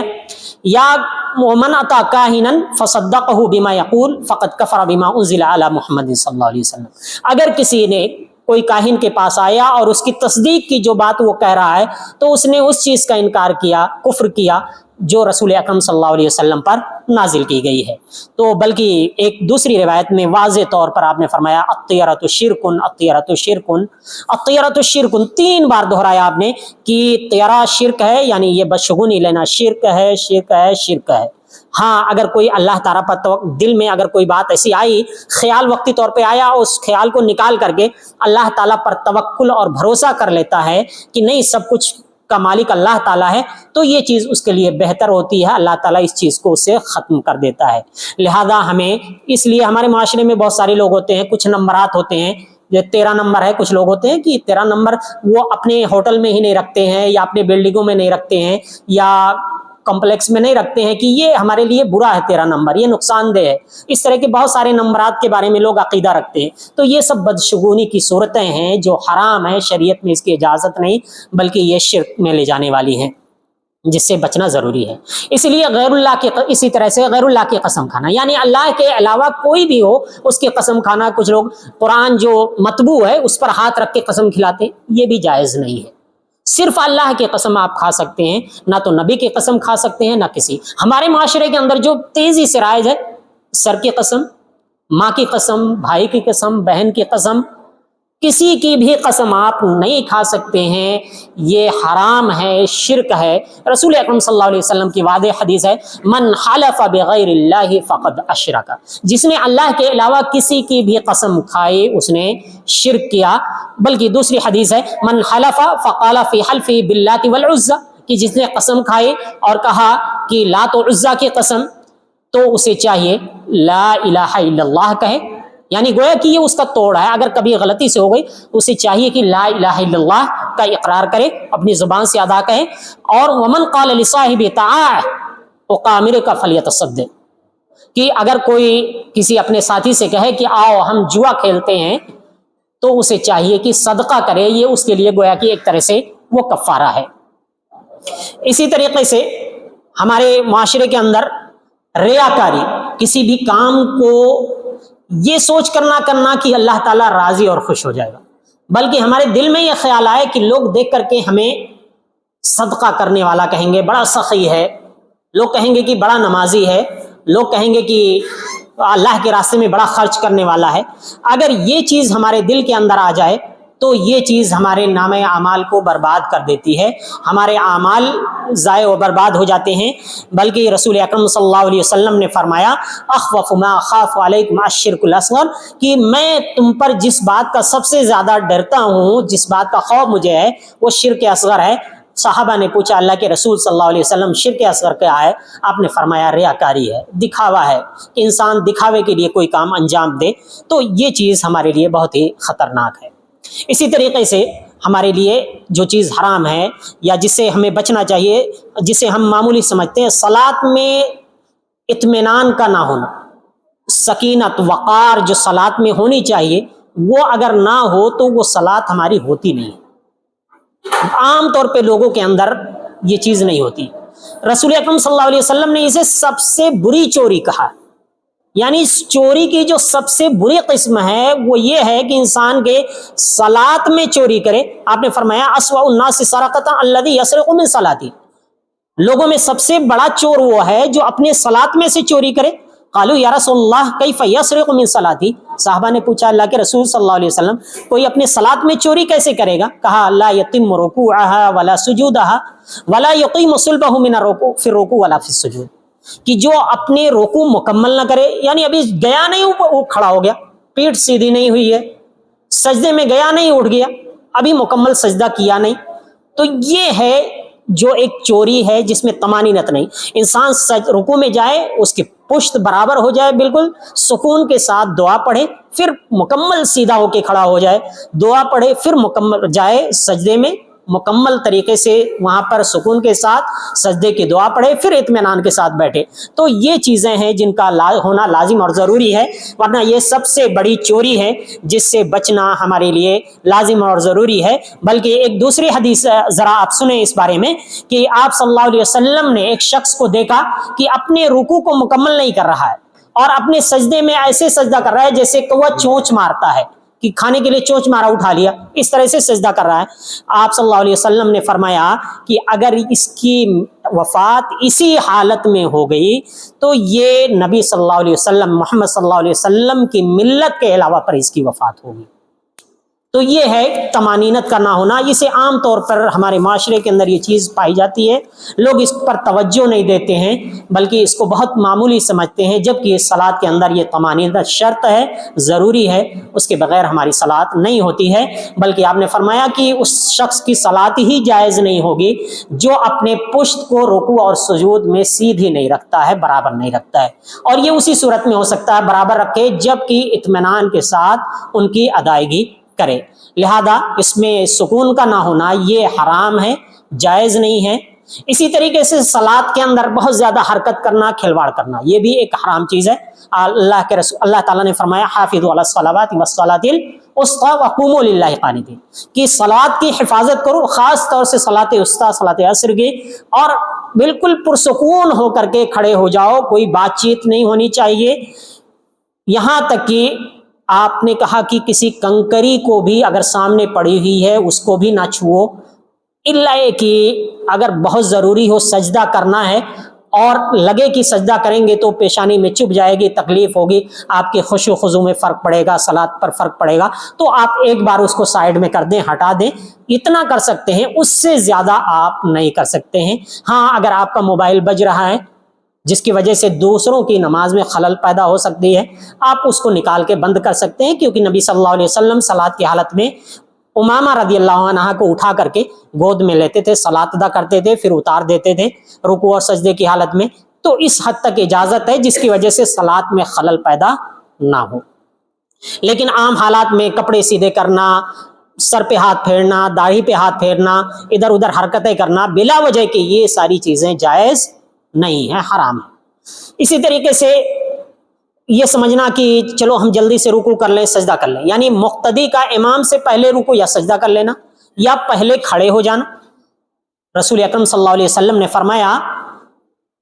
مجھے تو ڈر ہے کہ کیا یہ شخص اس بات سے نہیں ڈر رہا ہے جو اپنے سر کو امام سے پہلے اٹھا رہا ہے کہ اللہ تعالیٰ اس کے سر کو گدھے کا سر بنا دے، اس کے سر کو گدھے کے سر میں تبدیل کر لے۔ بلکہ ایک دوسری حدیث میں رسول اکرم صلی اللہ علیہ وسلم نے فرمایا کہ میرا بدن بھاری ہو گیا ہے، یعنی بعد کے ادوار کی بات ذکر کر رہے ہیں آپ کہ بعد میں آپ کا جسم بھاری ہو گیا تھا، تو ہم نے کہا کہ میرا بدن بھاری ہو گیا، تم رکوع اور سجدے میں مجھ سے جلدی مت کیا کرو، بلکہ میں تم سے جلدی کروں گا، یعنی میں ہوں جو پہلے رکوع کروں، پہلے سجدہ کروں، اس کے بعد تم سے جو چیزیں چھوٹ رہی ہیں تم اس کو مکمل کرو، تمہیں جو کرنا ہے کرو، لیکن مجھ سے پہلے یہ چیز نہ کرو۔ گویا کہ یہ ایک عظیم چیز ہے جس سے بچنا اور ضروری ہے کہ اس کا خیال رکھنا کہ ہم رکوع اور سجود میں یا کسی بھی چیز میں امام سے سبقت نہ لے جائیں، بلکہ امام کے پیچھے پیچھے ان چیزوں کو ہم انجام دیں۔ یہ سخت وعید آئی ہے کہ اللہ تعالیٰ کہیں گدھے کے سر میں تمہارے سر کو تبدیل نہ کر دے۔ اسی طریقے سے مسجد میں آتے ہوئے جن چیزوں کا خیال رکھنا ہوتا ہے، اور معاشرے کے اندر بہت دفعہ لوگ خیال نہیں رکھتے ہیں، جیسے بدبودار کپڑے پہن کے آ گئے، موزے گرمی کا موسم ہے یا سردی کا موسم ہے، بدبودار موزے پہن کے آ گئے، اس میں بہت زیادہ بدبو ہو رہی ہے، تو ہر بدبو کی چیز سے منع ہے مسجد میں آنا، یا لہذا لہسن پیاز اور بدبودار چیز ہے ان سے ملائکہ کو، فرشتوں کو تکلیف ہوتی ہے، یا ہمارے بغل سے جو بدبو آتی ہے، بیڑی سگریٹ ہے، یہ ساری چیزیں ہمارے معاشرے کے اندر عام طور پہ لوگ اس کو استعمال کرتے ہیں اور اسی حالت میں چلے آتے ہیں۔ بہرحال ان چیزوں سے تو ویسے بھی بچنا چاہیے، لیکن اگر کوئی مسجد آ رہا ہے تو اس کی بو نہیں آنی چاہیے۔ ہاں، لہسن اور پیاز اگر آپ کھا رہے ہیں تو کچے مت کھائیں، بلکہ اس کو پکا لیا کریں۔ آپ نے فرمایا فل یومتھا، اس کو مردہ کر لیں۔ کیسے؟ اس کو پکا کر کے جب پکا لیں گے تو اس کی بدبو جو ہوتی ہے، اس کی مہک جو ہوتی ہے وہ ختم ہو جائے گی، لہذا اس صورت میں آئیں۔ آپ نے فرمایا کہ ایک شخص تھا، صحابہ کرام فرماتے ہیں کہ ایک شخص آئے مسجد کے اندر، انہوں نے لہسن یا پیاز کوئی بدبودار چیز کھا رکھی تھی، تو آپ صلی اللہ علیہ وسلم نے ان کو نکال کر کے کہا ان کو بقیع کی طرف کر دو، یعنی نکال کر کے بقیع کی طرف کر دیا، مسجد سے نکال دیا۔ پھر آپ نے فرمایا کہ من اکلہما فلیمتہما طبخا، کہ اگر ان کو کوئی شخص کھائے تو پکا کر کے ان کی بدبو کو زائل کر دے، ختم کر دے۔ لہذا یہ پیاز، لہسن یا اس سے ملتی جلتی جو بھی چیزیں بدبو پیدا کرنے والی ہوں مسجد کے اندر، چاہے ہمارے بغل کی بدبو ہو یا بیڑے سگریٹ ہو یا کھانے کی بدبو ہو، کوئی ایسی چیز ہو، تو ان سب چیزوں سے پرہیز کرنا لازم اور ضروری ہے۔ اس کتنے سنگین چیز ہے کہ آپ صلی اللہ علیہ وسلم نے ایک صحابی کو مسجد سے نکال دیا اس کی وجہ سے کہ ان کو بقیع میں کر دو، لہذا ہمیں اس کا خیال رکھنا ضروری ہے۔ اسی طریقے سے ہمارے معاشرے کے اندر بدکاری آج کے دور میں جس طریقے سے جتنی شدت کے ساتھ پھیل گئی ہے، اللہ تعالی رحم فرمائے، یہ عام سی وبا کی شکل اختیار کی گئی ہے، چھوٹے بڑے کوئی بھی معاشرہ محفوظ نہیں رہ گیا۔ اللہ تبارک و تعالی ہم سب کی حفاظت فرمائے، ہمارے معاشرے پر رحم فرمائے، اور اس میں لے جانے والی چیزیں جو ہیں بدکاری میں، ان سب سے بچنا ضروری ہے۔ جو حدیث ہے میں اس سزا کے طور پر اس کا ایک ٹکڑا میں پیش کر دے رہا ہوں کہ رسول اکرم صلی اللہ علیہ وسلم کو جب لے گیا بہت ساری چیزیں دکھائی گئیں، اس میں تھا کہ آپ کو ایک تنور کے پاس لے جایا گیا جس کا اوپری حصہ تنگ تھا اور نچلا حصہ جو تھا بہت وسیع تھا، اور جب آگ کا شعلہ اٹھتا تو اس میں ننگے مرد عورت تھے، سب اوپر آ جاتے تھے، اور پھر جب تھوڑا مدھم ہوتا تو وہ اسی کے ساتھ پھر نیچے چلے جاتے تھے۔ تو انہوں نے پوچھا، جو لے کے گئے تھے فرشتے، ان سے پوچھا کہ یہ کون لوگ ہیں؟ تو کہا کہ یہ لوگ ہیں جو زناکاری کرتے تھے، بدکاری کرتے تھے، ان کو یہی سزا دی جا رہی ہے۔ اسی طریقے سے دوسری حدیث میں رسول اکرم صلی اللہ علیہ وسلم نے فرمایا سب سے بری کمائی جو ہے وہ زناکاری کی کمائی ہے، کہ کوئی زناکاری کر کے پیسہ لے، یہ سب سے بری کمائی ہے۔ یا کتا ہے، کتے کو بیچ کر کے جو کمائی کی جاتی ہے، تو کتے کو بیچنا یہ جائز نہیں ہے، بیچ کر کے اس کے پیسے لینا یہ جائز نہیں ہے، حرام ہے شریعت نے۔ یا اسی طریقے سے جو پچھنا لگاتے ہیں یا سیگی لگاتے تھے، وہ خون نکالتے تھے، اس کے لیے آپ نے فرمایا کہ ایسا کرنا، اس کی کمائی بھی جائز نہیں ہے، سب سے حرام کمائی ہے۔ اسی طریقے سے لواطت، بدفعلی، یعنی مرد کا مرد کے ساتھ، عورت کا عورت کے ساتھ برا کام کرنا، شریعت نے بہت سختی کے ساتھ روکا ہے، بلکہ ایسے لوگوں پر اللہ تعالیٰ نے اتنا شدید عذاب بھیجا کہ چیخ آئی، پھر پتھروں کی بارش کی، پھر فرشتے نے لے جا کر کے پوری بستی الٹ دی۔ یہ سزا تھی اس قوم کی جو لوگ ایسا انجام دیتے تھے۔ ہمارے معاشرے کے اندر یہ چیز، اس کو قانونی حیثیت دی جانے لگی ہے، بلکہ ان کے حقوق کا مطالبہ ہو رہا ہے، لوگ اس کے لیے مظاہرے کرتے ہیں، یہ گویا کہ ان کے نزدیک کوئی برائی ہی نہیں ہے، جبکہ یہ اتنی سنگین برائی ہے، فطرت کے خلاف ہے۔ لہذا رسول اکرم صلی اللہ علیہ وسلم نے اس کے بارے میں، ایسے لوگوں کے بارے میں فرمایا، من وجدتموہ یعمل عمل قوم لوط، جب تم ایسے لوگوں کو پا جاؤ جو قوم لوط کا عمل کر رہے ہیں، کیونکہ قوم لوط کا عمل یعنی وہاں مرد مرد کے ساتھ برائی کرتے تھے، تو اگر ایسے لوگوں کو پا جاؤ کہ وہ دو لوگ ایسے برائی کر رہے ہیں، فَاقْتُلُوا الْفَاعِلَ وَالْمَفْعُولَ، فاعل اور مفعول، کرنے والے اور کرانے والے دونوں کو قتل کر دو، ان کی یہی سزا ہے۔ یعنی گویا کہ اس سے کم سزا ان کے لیے منظور ہی نہیں۔ یہ اتنا سنگین ظلم ہے، لیکن ہمارے معاشرے کے اندر ان کو قانونی تحفظ بھی دیا جاتا ہے، لوگ ان کے لیے آواز بھی بلند کرتے ہیں، ان کے لیے آواز اٹھاتے ہیں، ساتھ دیتے ہیں، کہتے ہیں یہ حقوق کا معاملہ ہے، یہ ہی بلکہ یہ فطرت کی مخالفت ہے، فطرت کے خلاف چیز ہے۔ اسی طرح ایک عام چیز جو ہے کہ بلا عذر کے بیوی شوہر کے پاس آنے سے انکار کر دے، بلا عذر کے بیوی شوہر کے پاس بستر پر آنے سے انکار کر دے، شوہر اس کے ساتھ صحبت کرنا چاہ رہا، اگر بیوی منع کر رہی ہے تو اس پر فرشتے صبح تک لعنت بھیجتے رہتے ہیں۔ یہ ایک بہت بڑا جرم ہے۔ رسول اکرم صلی اللہ علیہ وسلم نے فرمایا اذا دعا الرجل امرأته الى فراشی، کہ اگر آدمی نے اپنی بیوی کو بستر پر بلایا اور اس نے منع کر دیا اور شوہر نے غصے کی حالت میں رات گزاری، لعنتها الملائکۃ حتی تصبح، کہ صبح تک فرشتے اس عورت پر لعنت بھیجتے رہتے ہیں۔ تو یہ ایک بہت بڑا جرم ہے جو شریعت نے ذکر کیا ہے۔ اسی طریقے سے کوئی عورت بلا کسی شرعی عذر کے کسی مرد سے طلاق مانگے، شوہر سے طلاق مانگے، شرعی عذر ہو سکتا ہے کہ شوہر شرابی ہے تو طلاق مانگ رہی ہے، تو جائز ہے، اس کے لیے کر سکتی ہے۔ نماز نہیں پڑھتا ہے یا اس پر ظلم کرتا ہے یا حرام کام کرتا ہے تو طلاق مانگ سکتی ہے، اس کے لیے جائز ہے شرعی طور پہ۔ لیکن اگر ایسی چیز نہیں ہے، ایسی کوئی چیز نہیں ہے، پھر بھی وہ طلاق مانگ رہی ہے، تو ایسی صورت میں یہ بہت بڑا جرم ہے، ایک حرام کام ہے۔ بلکہ اللہ کے رسول صلی اللہ علیہ وسلم نے فرمایا ایما امرأۃ صلت زوجها الطلاق فی غیر ما بأس فحرام علیہا رائحۃ الجنہ، کہ اگر بلا کسی عذر کے کسی عورت نے اپنے شوہر سے طلاق مانگے تو اس پر جنت کی خوشبو حرام ہے۔ صحیح ابن ماجہ کی یہ روایت ہے جو صحیح علامہ البانی رحمۃ اللہ علیہ نے اس کو صحیح قرار دیا۔ اسی طریقے سے ایک مسئلہ آتا ہے زہار کرنا، کہ غصے میں آ کر کے بیوی کو کہہ دینا کہ تم میرے لیے ایسے ہو جیسے میری ماں ہے، یعنی جس طرح میری ماں میرے لیے حرام ہے، میرے لیے نکاح کرنا جائز نہیں ہے، ایسے ہی تم میرے لیے ہو۔ تو اس طرح کی بات کہنا، اس کو زہار کہا جاتا ہے شریعت کی اصطلاح میں۔ انت علیہ کا دہر امی، یعنی تمہاری پیٹھ میرے ماں کی پیٹھ کی طرح ہمارے لیے ہے، تو یہ حرام ہے شریعت کی نظر میں، ایسا نہیں کر سکتے۔ اگر کسی نے کیا تو اس کے لیے شریعت نے کفارہ رکھا ہے کہ مسلسل 2 مہینے روزہ رکھے، غلام آزاد کرے، یا پھر 60 مسکینوں کو کھانا کھلائے۔ یہ 3 چیزیں ہیں، 3 میں سے کوئی ایک کرنا ہے ترتیب کے اعتبار سے، اس کو جس کی طاقت رکھتا ہے۔ اسی طریقے سے حیض کی حالت میں بیوی پیریڈ سے ہے، ایک تکلیف میں ہوتی ہے، بیماری ہے، ایسی حالت میں کوئی اپنی بیوی سے ہم بستری کرے، تعلق قائم کرے، شریعت نے اس کو حرام قرار دیا۔ اللہ تعالیٰ نے قرآن کریم کے اندر ارشاد فرمایا یسألونک عن المحیض، یہ حیض کے بارے میں آپ سے سوال کرتے ہیں، پیریڈز کے بارے میں، قل هو اذی فاعتزلوا النساء فی المحیض، آپ کہہ دیجئے کہ یہ اذی ہے، تکلیف ہے، برائی ہے، آپ تکلیف کی بیماری ہے ایک طرح سے، یا تکلیف دہ چیز ہے، آپ ایسی صورت میں اپنی بیویوں سے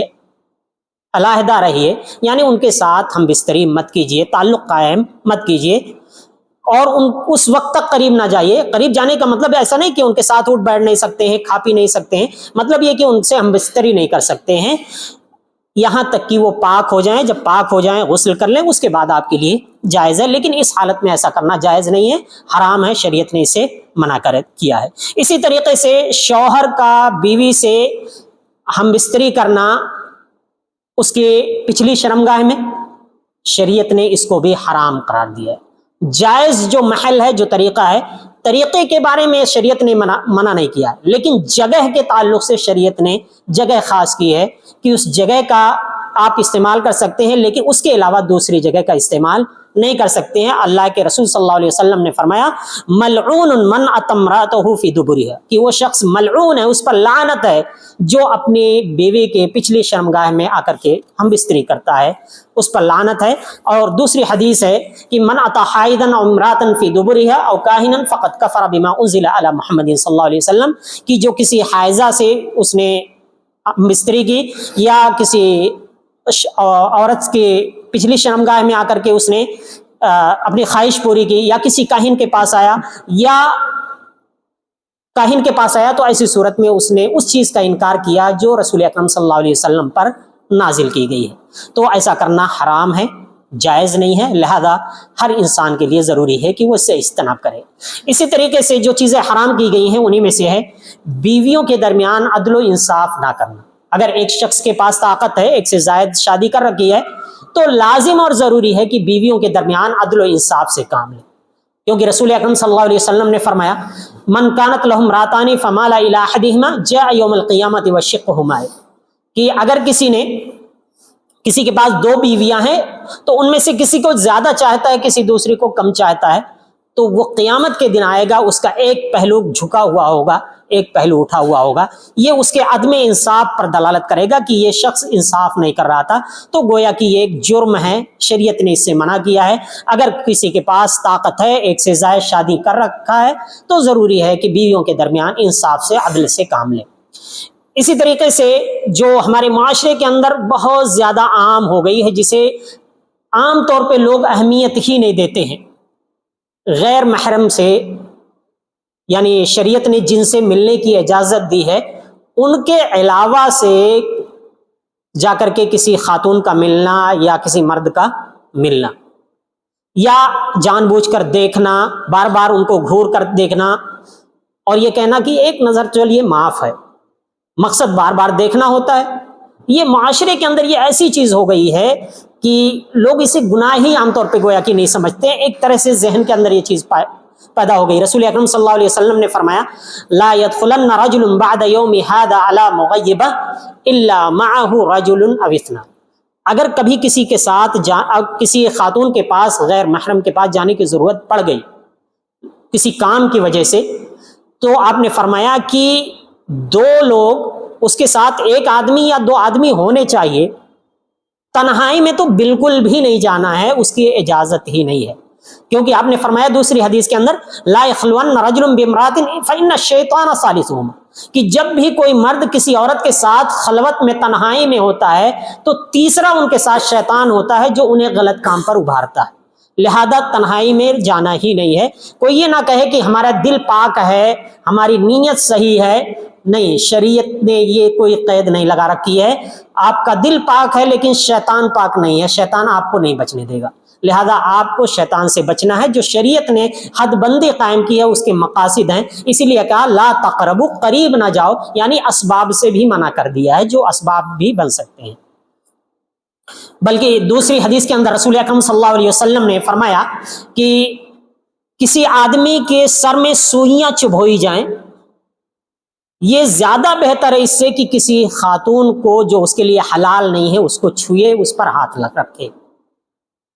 کتنا سخت حکم دیا ہے۔ اور اسی طریقے سے نظر کے تعلق سے کہ دیکھنے کو لوگ معمولی سمجھتے ہیں، شریعت نے کہا کہ ہر ابن آدم لا محالہ زنا کا شکار ہو جاتا ہے۔ آپ نے فرمایا الزنا فالعینان تزنیان وزناہما النظر، نگاہیں بھی زناکاری بدکاری کرتی ہیں، ان کا زنا دیکھنا ہے۔ والیدان تزنیان وزناہما البطش،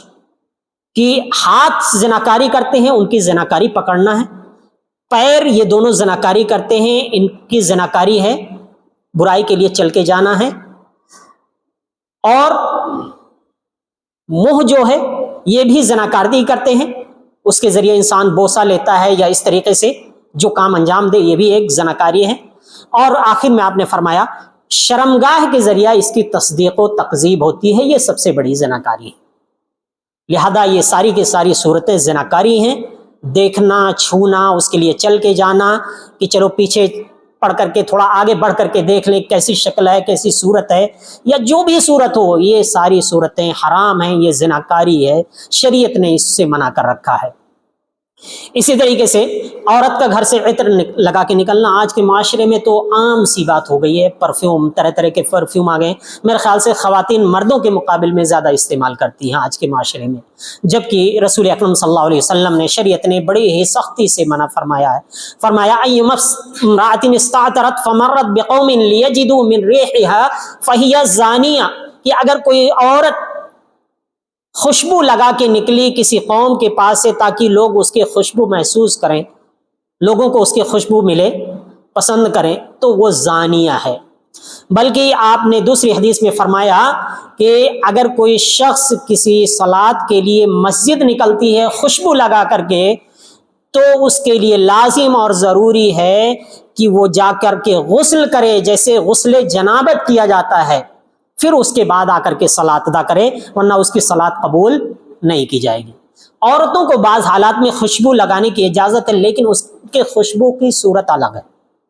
ایک تو گھر کے اندر ہوگی، اور دوسری ہے کہ ان خوشبو جو ہوتی ہے ان میں خوشبو نہیں ہوتی ہے، رنگ غالب ہوتا ہے، معمولی بہت ہوتی ہے، جس سے کہ بدن کی بدبو ظاہر نہ ہو سکے۔ اگر پیریڈز کے بعد خاص طور سے اس کا استعمال کرتے ہیں، یا گھر کے اندر بھی ضرورت کے تحت معمولی والے خوشبو جو عورتوں کے لیے خاص ہوتی ہے وہ لگا سکتی ہیں، لیکن خوشبو لگا کر کے باہر نکلنے کی اجازت شریعت میں بالکل بھی نہیں ہے، یہ بالکل حرام ہے، یہ زناکاری ہے۔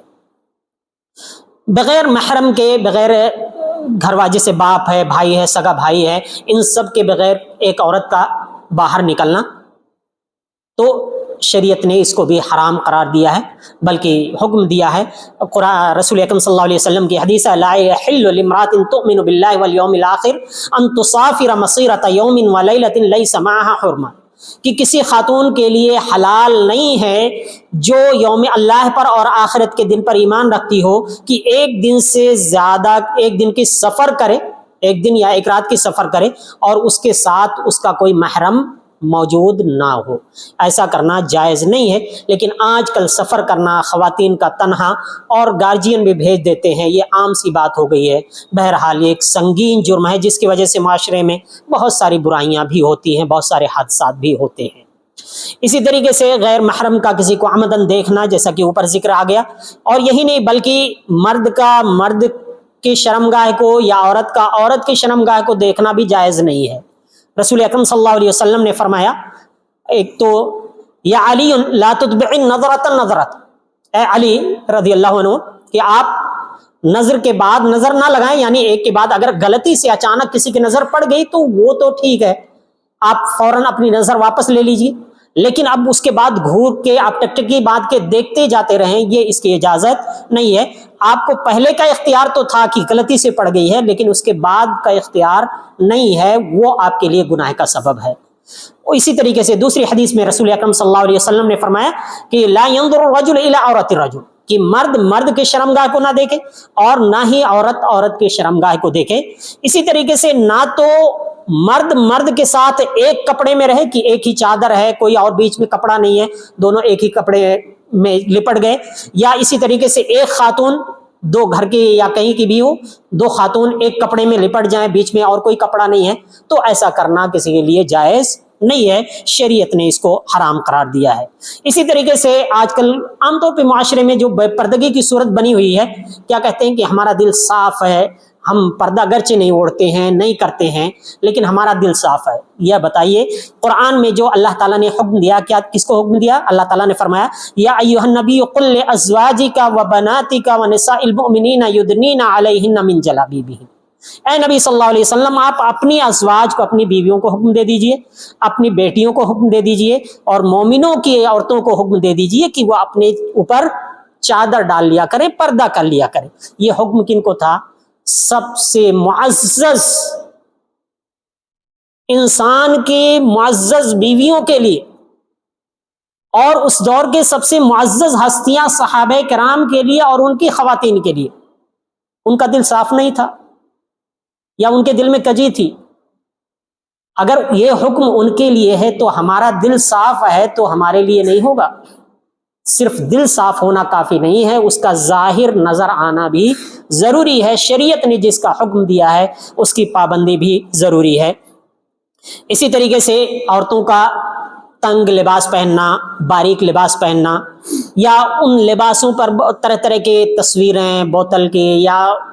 طرح طرح کے کوٹیشن ہوتے ہیں، غلط قسم کے کوٹیشن لگے ہوئے ہوتے ہیں، یا شخصیات کے جن کو لوگ ٹائکون مانتے ہیں ان کی تصویریں ہوتی ہیں، یہ ساری صورتیں حرام ہیں، ناجائز ہیں، ان کی اجازت نہیں ہے۔ بلکہ جو خواتین اس طرح سے باریک لباس پہن کر کے نکلتی ہیں، شریعت نے ان کے بارے میں فرمایا، رسول اکرم صلی اللہ علیہ وسلم کی جو حدیث ہے، نساء کاسیات عاریات مائلات ممیلات، کہ کچھ ایسی عورتیں ہوں گی جو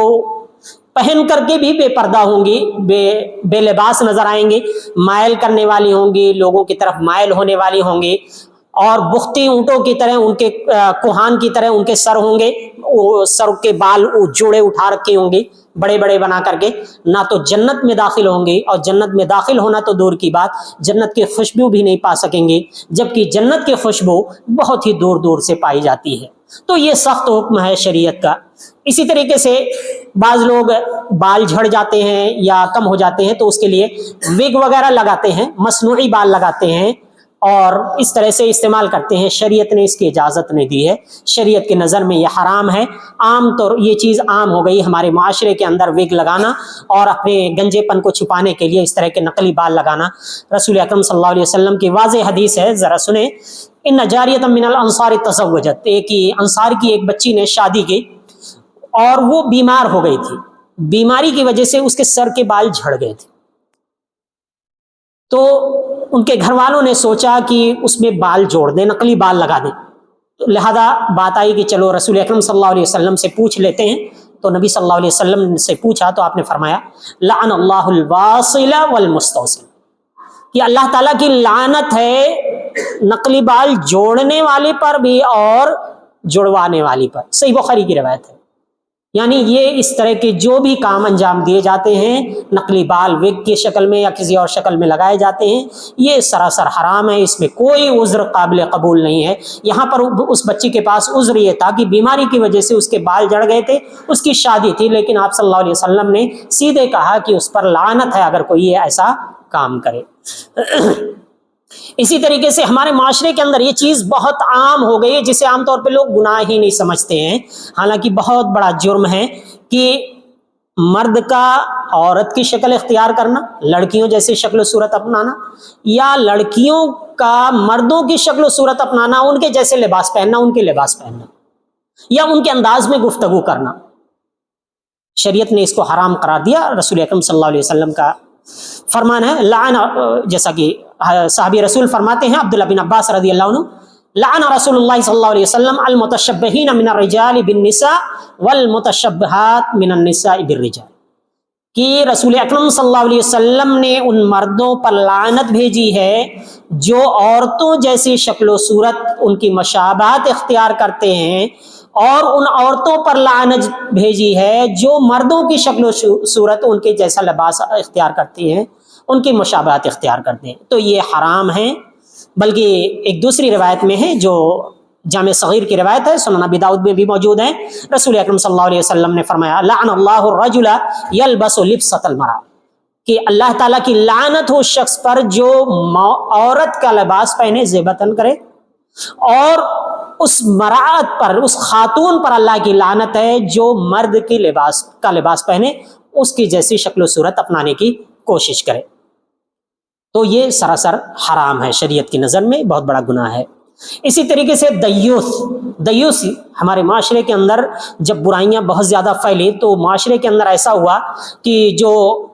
ایک ٹرینڈ چلا گرل فرینڈ بوائے فرینڈ کی، اس کی وجہ سے بعض گھرانوں کا ماحول اتنا بدل گیا کہ وہ اس کو برائی ہی نہیں سمجھتے، کہ بچے اپنے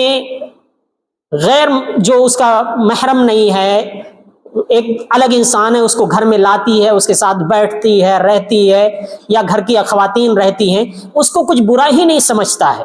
اور اس کو اجازت دیا رہتا ہے، کہتا ہے ہم فری تھنک والے ہیں، ہم فری سوچ والے ہیں، آزاد خیال لوگ ہیں۔ آزاد خیالی کا نام دے کر کے، روشن خیالی کا نام دے کر کے اس غلط کام کو انجام دیا جاتا ہے۔ آپ صلی اللہ علیہ وسلم نے فرمایا کہ 3 طرح کے لوگ جنت میں کبھی بھی داخل نہیں ہوں گے۔ ایک تو دیوس، دوسرے وہ لوگ عورتوں میں وہ عورتیں جو مردوں کی مشابہت اختیار کرتی ہیں، اسی طریقے سے جو لوگ شراب نوشی کرتے ہیں۔ رسول اکرم صلی اللہ علیہ وسلم سے پوچھا گیا کہ شراب نوشی کے بارے میں تو پتہ ہے کہ شراب نوشی کیا کرے تو ہم جانتے ہیں، لیکن دیوس کیا ہے؟ تو آپ نے فرمایا کہ اس کے گھر میں کوئی بھی آئے جائے اس کو اس سے کوئی فرق نہیں پڑتا ہے، اس کی بچیوں سے مل رہا ہے، اس کی بیٹیوں سے مل رہا ہے، اس کی بیوی سے مل رہا ہے، کوئی بھی مل رہا ہے، آ رہا ہے جا رہا ہے، اس سے کوئی فرق نہیں پڑ رہا ہے، اس پہ کوئی پابندی نہیں لگا رہا ہے، وہی شخص دیوس ہے۔ اور رجلہ کیا ہے؟ آپ نے فرمایا عورتوں میں سے رجلہ کیا ہے؟ فرمایا کہ جو مردوں کی شکل و صورت اختیار کریں، مردوں کی مشابہت اختیار کریں، جو بچیاں یا عورتیں، یہ رجلہ ہیں، یہ لوگ جنت میں داخل نہیں ہوں گے۔ معاشرے کے اندر جیسے کسی کے ہاں اولاد نہیں ہوتی ہے تو کیا کرتے ہیں لوگ؟ کسی کو گود لے لیتے ہیں۔ گود لینا، کسی کی پرورش کرنا، گود لینا کوئی حرج نہیں ہے، آپ پرورش کریں، لیکن ہوتا کیا ہے اس میں؟ اس کو اپنا بیٹا بنا لیتے ہیں اور اپنا نام دیتے ہیں، اور بیٹا بھی ان کو باپ ہی اصل باپ مانتا ہے، دوسرے لوگ اس کو کچھ اور مانتے ہیں، ان کو ماموں، بہن، بھانجے جو بھی کہیں اس کو بدل دیتے ہیں۔ یاد رکھیے ایسا کرنا جائز نہیں ہے۔ جو حقیقی باپ ہے، آپ کسی دوسرے کے بیٹے کو اپنا نام دے دیں کہ میرا بیٹا ہے، ایسا کرنا جائز نہیں ہے، شریعت نے حرام قرار دیا ہے۔ رسول اکرم صلی اللہ علیہ وسلم نے فرمایا من ادعى الى غیر ابیہ وهو يعلم انه غیر ابیہ فالجنۃ علیہ حرام، کہ جس نے کسی ایسے شخص کی طرف اپنی نسبت کی کہ اپنے آپ کو کسی ایسے شخص کا بیٹا قرار دیا جو اس کا باپ نہیں ہے، تو اس پر جنت حرام ہے۔ لہذا یہ معاشرے کے اندر یہ بہت تیزی سے چیز رائج ہوتی ہے کہ اگر لوگوں کے پاس اولاد نہیں ہے، دوسرے کی اولاد لے لی، اسے اپنا نام دے دیا اور اس نام کے ساتھ وہ لوگ جیتے ہیں، جبکہ یہ چیز حرام ہے، بلکہ اللہ کے رسول صلی اللہ علیہ وسلم نے کہا کہ اس کے لیے جنت حرام ہے۔ دوسری روایت میں اللہ تعالیٰ اولین اور آخرین تک جتنے لوگ قیامت کے دن جمع ہوں گے سب کے سامنے ایسے شخص کو رسوا کرے گا اللہ تعالیٰ۔ تو اس سے بچنا بہت ضروری ہے۔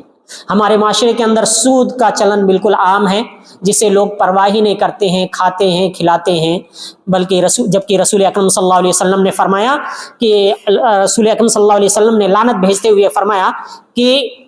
سود کھانے والے، کھلانے والے، اس کے لکھنے والے، اس کے گواہی دینے والے،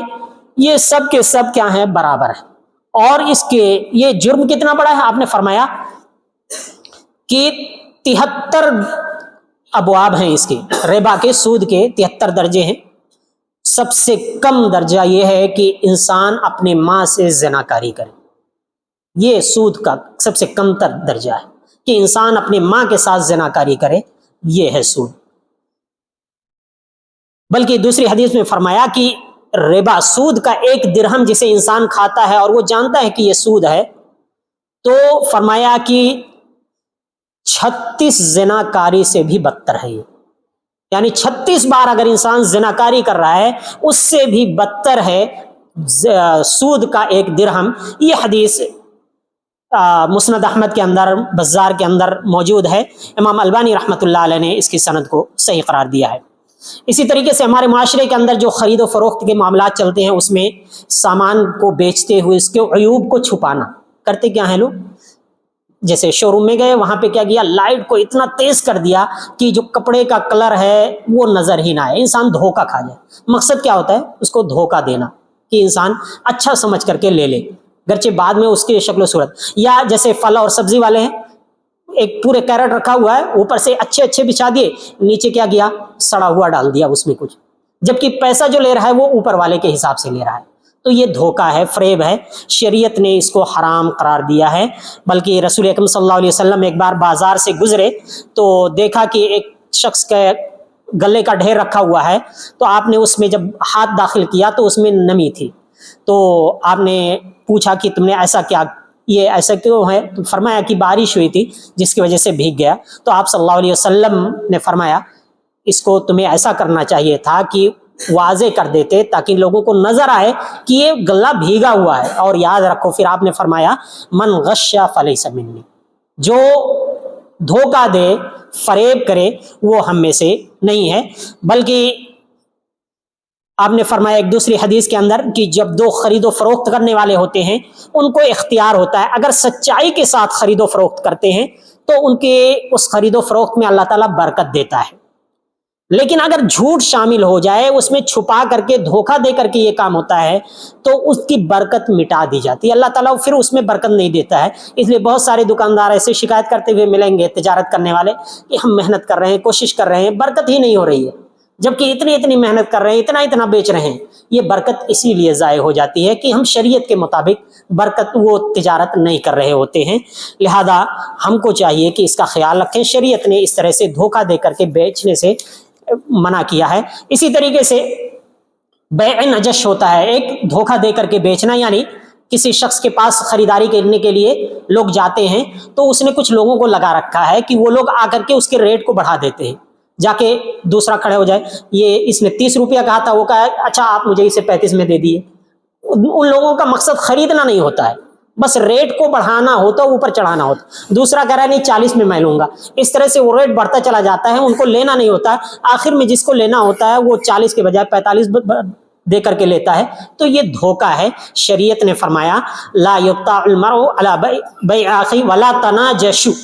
اور تم بیع نجش نہ کرو، یعنی اس طرح سے دھوکہ دے کر کے تم نہ بیچو، اس سے منع کر فرمایا ہے۔ اور فرمایا المکر والخدیعۃ فی النار، کہ مکر اور دھوکہ جو ہے یہ جہنم میں لے جانے والی چیز ہے، اس طرح سے اگر کوئی سودا کرتا ہے۔ اسی طریقے سے جمعہ کے دن جب امام خطبہ دینے لگے، اذان ہو جائے، اس کے بعد بھی اگر کوئی خرید و فروخت کر رہا ہے تو یہ بیع حرام ہے، شریعت نے اس کو حرام قرار دیا۔ اللہ تعالیٰ نے قرآن کریم کے اندر اس کو واضح انداز میں فرمایا یا ایھا الذین آمنوا اذا نودی للصلاۃ من یوم الجمعۃ فاسعوا الی ذکر اللہ وذروا البیع، کہ جب جمعہ کے لیے صلاۃ کے لیے نداء دے دی جائے، اذان ہو جائے، تو اللہ کے ذکر کے لیے دوڑ پڑو، بیع کو چھوڑ دو، امر کا صیغہ ہے، یعنی بالکل چھوڑ دینا ہے، اس کے قریب نہیں جانا ہے۔ ذالکم خیر لکم ان کنتم تعلمون، یہ تمہارے لیے بہتر ہے اگر تم جانتے ہو، تو اس کا احتیاط لازم اور ضروری ہے۔ تو اس میں اسی طریقے سے ہمارے معاشرے کے اندر چوری کا معاملہ ہے، ایک بڑا جرم ہے۔ آج کل لوگ کیا کانٹا لگائے اور کہیں بھی کھمبے میں لے جا کر کے لگا دیا، لائٹ چوری، اس کو لوگ چوری ہی نہیں سمجھتے۔ کسی اسٹور میں گئے، چپکے سے خواتین ہو نقاب کے اندر چھپا لیا یا کسی میں چھپا لیا، بچے نے جا کے چھپا لیا، یہ ایک بہت بڑا جرم ہے، شریعت نے اس سے منع فرمایا ہے۔ بلکہ ایک حاجی کا حجاج کے درمیان ایک شخص چوری کرتا تھا، رسول اکرم صلی اللہ علیہ وسلم نے اس کا واقعہ ذکر کیا اور فرمایا کہ میں نے دیکھا کہ اس کی اتڑیاں باہر وہ گھسیٹ رہا ہے، کیونکہ وہ شخص لکڑی لگائے ہوئے تھا، لکڑی میں ایسے نوکیلی چیز ٹیڑھا کر رکھا تھا، وہ حجاج کے درمیان چلتا تھا، ان کے سامان کو پھنسا لیتا تھا، اگر کسی نے پکڑ لیا تو کہہ رہا وہ غلطی سے ہو گیا، اور جب کسی نے نہیں پکڑا تو لے کر چلا جاتا تھا، تو اس طرح سے وہ چوری کرتا تھا، تو یہ حرام ہے اور ان لوگوں کو ایسے ہی سزا دی جائے گی۔ اسی طریقے سے رشوت لینا، ہمارے معاشرے کے اندر رشوت لینا ایک حرام ہے، جبکہ حرام ہے لیکن لوگ اس کو اہمیت نہیں دیتے ہیں، اس کی پرواہ نہیں کرتے ہیں، جبکہ اللہ تعالیٰ کی لعنت ہے۔ رسول اکرم صلی اللہ علیہ وسلم نے فرمایا رشوت لینے والے پر بھی اور رشوت دینے والے پر، عام طور پر نوکریوں کے لیے کہ ہم نوکری لگوا دیں گے، ہماری بڑی پہچان ہے، یا ہم کہیں پر دوسری جگہ ٹرانسفر کروا دیں گے، اس طرح سے لوگ کہتے ہیں اور رشوت اس کے بدلے میں وصول کرتے ہیں۔ بہرحال یہ جرم ہے، حرام ہے۔ کسی کی زمین کو غصب کر لینا یہ بھی ایک جرم ہے، رسول اکرم صلی اللہ علیہ وسلم نے فرمایا کہ اسے قیامت تک 7 زمینوں کے اندر دھسایا جاتا رہے گا جو ایسا کرے گا، بلکہ 7 زمینوں کا طوق اسے قیامت کے دن پہنایا جائے گا۔ اسی طریقے سے اگر آپ کسی کے لیے سفارش کرتے ہیں کہ چلو ہم کوئی کام کرا دیں گے، کسی ہاسپٹل میں کام کرا دیں گے، اس سے سفارش کے بدلے اگر آپ ہدیہ لیتے ہیں تو یہ ہدیہ لینا بھی حرام ہے۔ بلکہ رسول اکرم صلی اللہ علیہ وسلم نے فرمایا کہ جس نے اپنے بھائی کے لیے کوئی سفارش کی اور اس کے بدلے میں ہدیہ قبول کر لیا، فقد اتی بابا عظیما من ابواب الربا، تو اس نے سود کے دروازے میں سے ایک دروازے کو کھولا، اس کو اپنایا ہے، یعنی گویا کہ اس نے سود لیا ہے۔ لہذا اس طرح کے اعمال انجام دینا یہ صحیح نہیں ہے۔ کام مکمل کرا کے اس کو اجرت نہیں دینا کسی شخص کو، تو یہ بھی ایک بہت بڑا جرم ہے۔ آپ نے کسی کو کام لے لیا یا آپ کسی سے اوور ڈیوٹی لے رہے ہیں تو لازم اور ضروری ہے کہ اس کے حساب سے آپ اس کو کی اجرت دیں۔ رسول اکرم صلی اللہ علیہ وسلم نے فرمایا کہ سب سے بڑا مفلس شخص وہ ہے، قیامت کے دن آئے گا کہ کس نے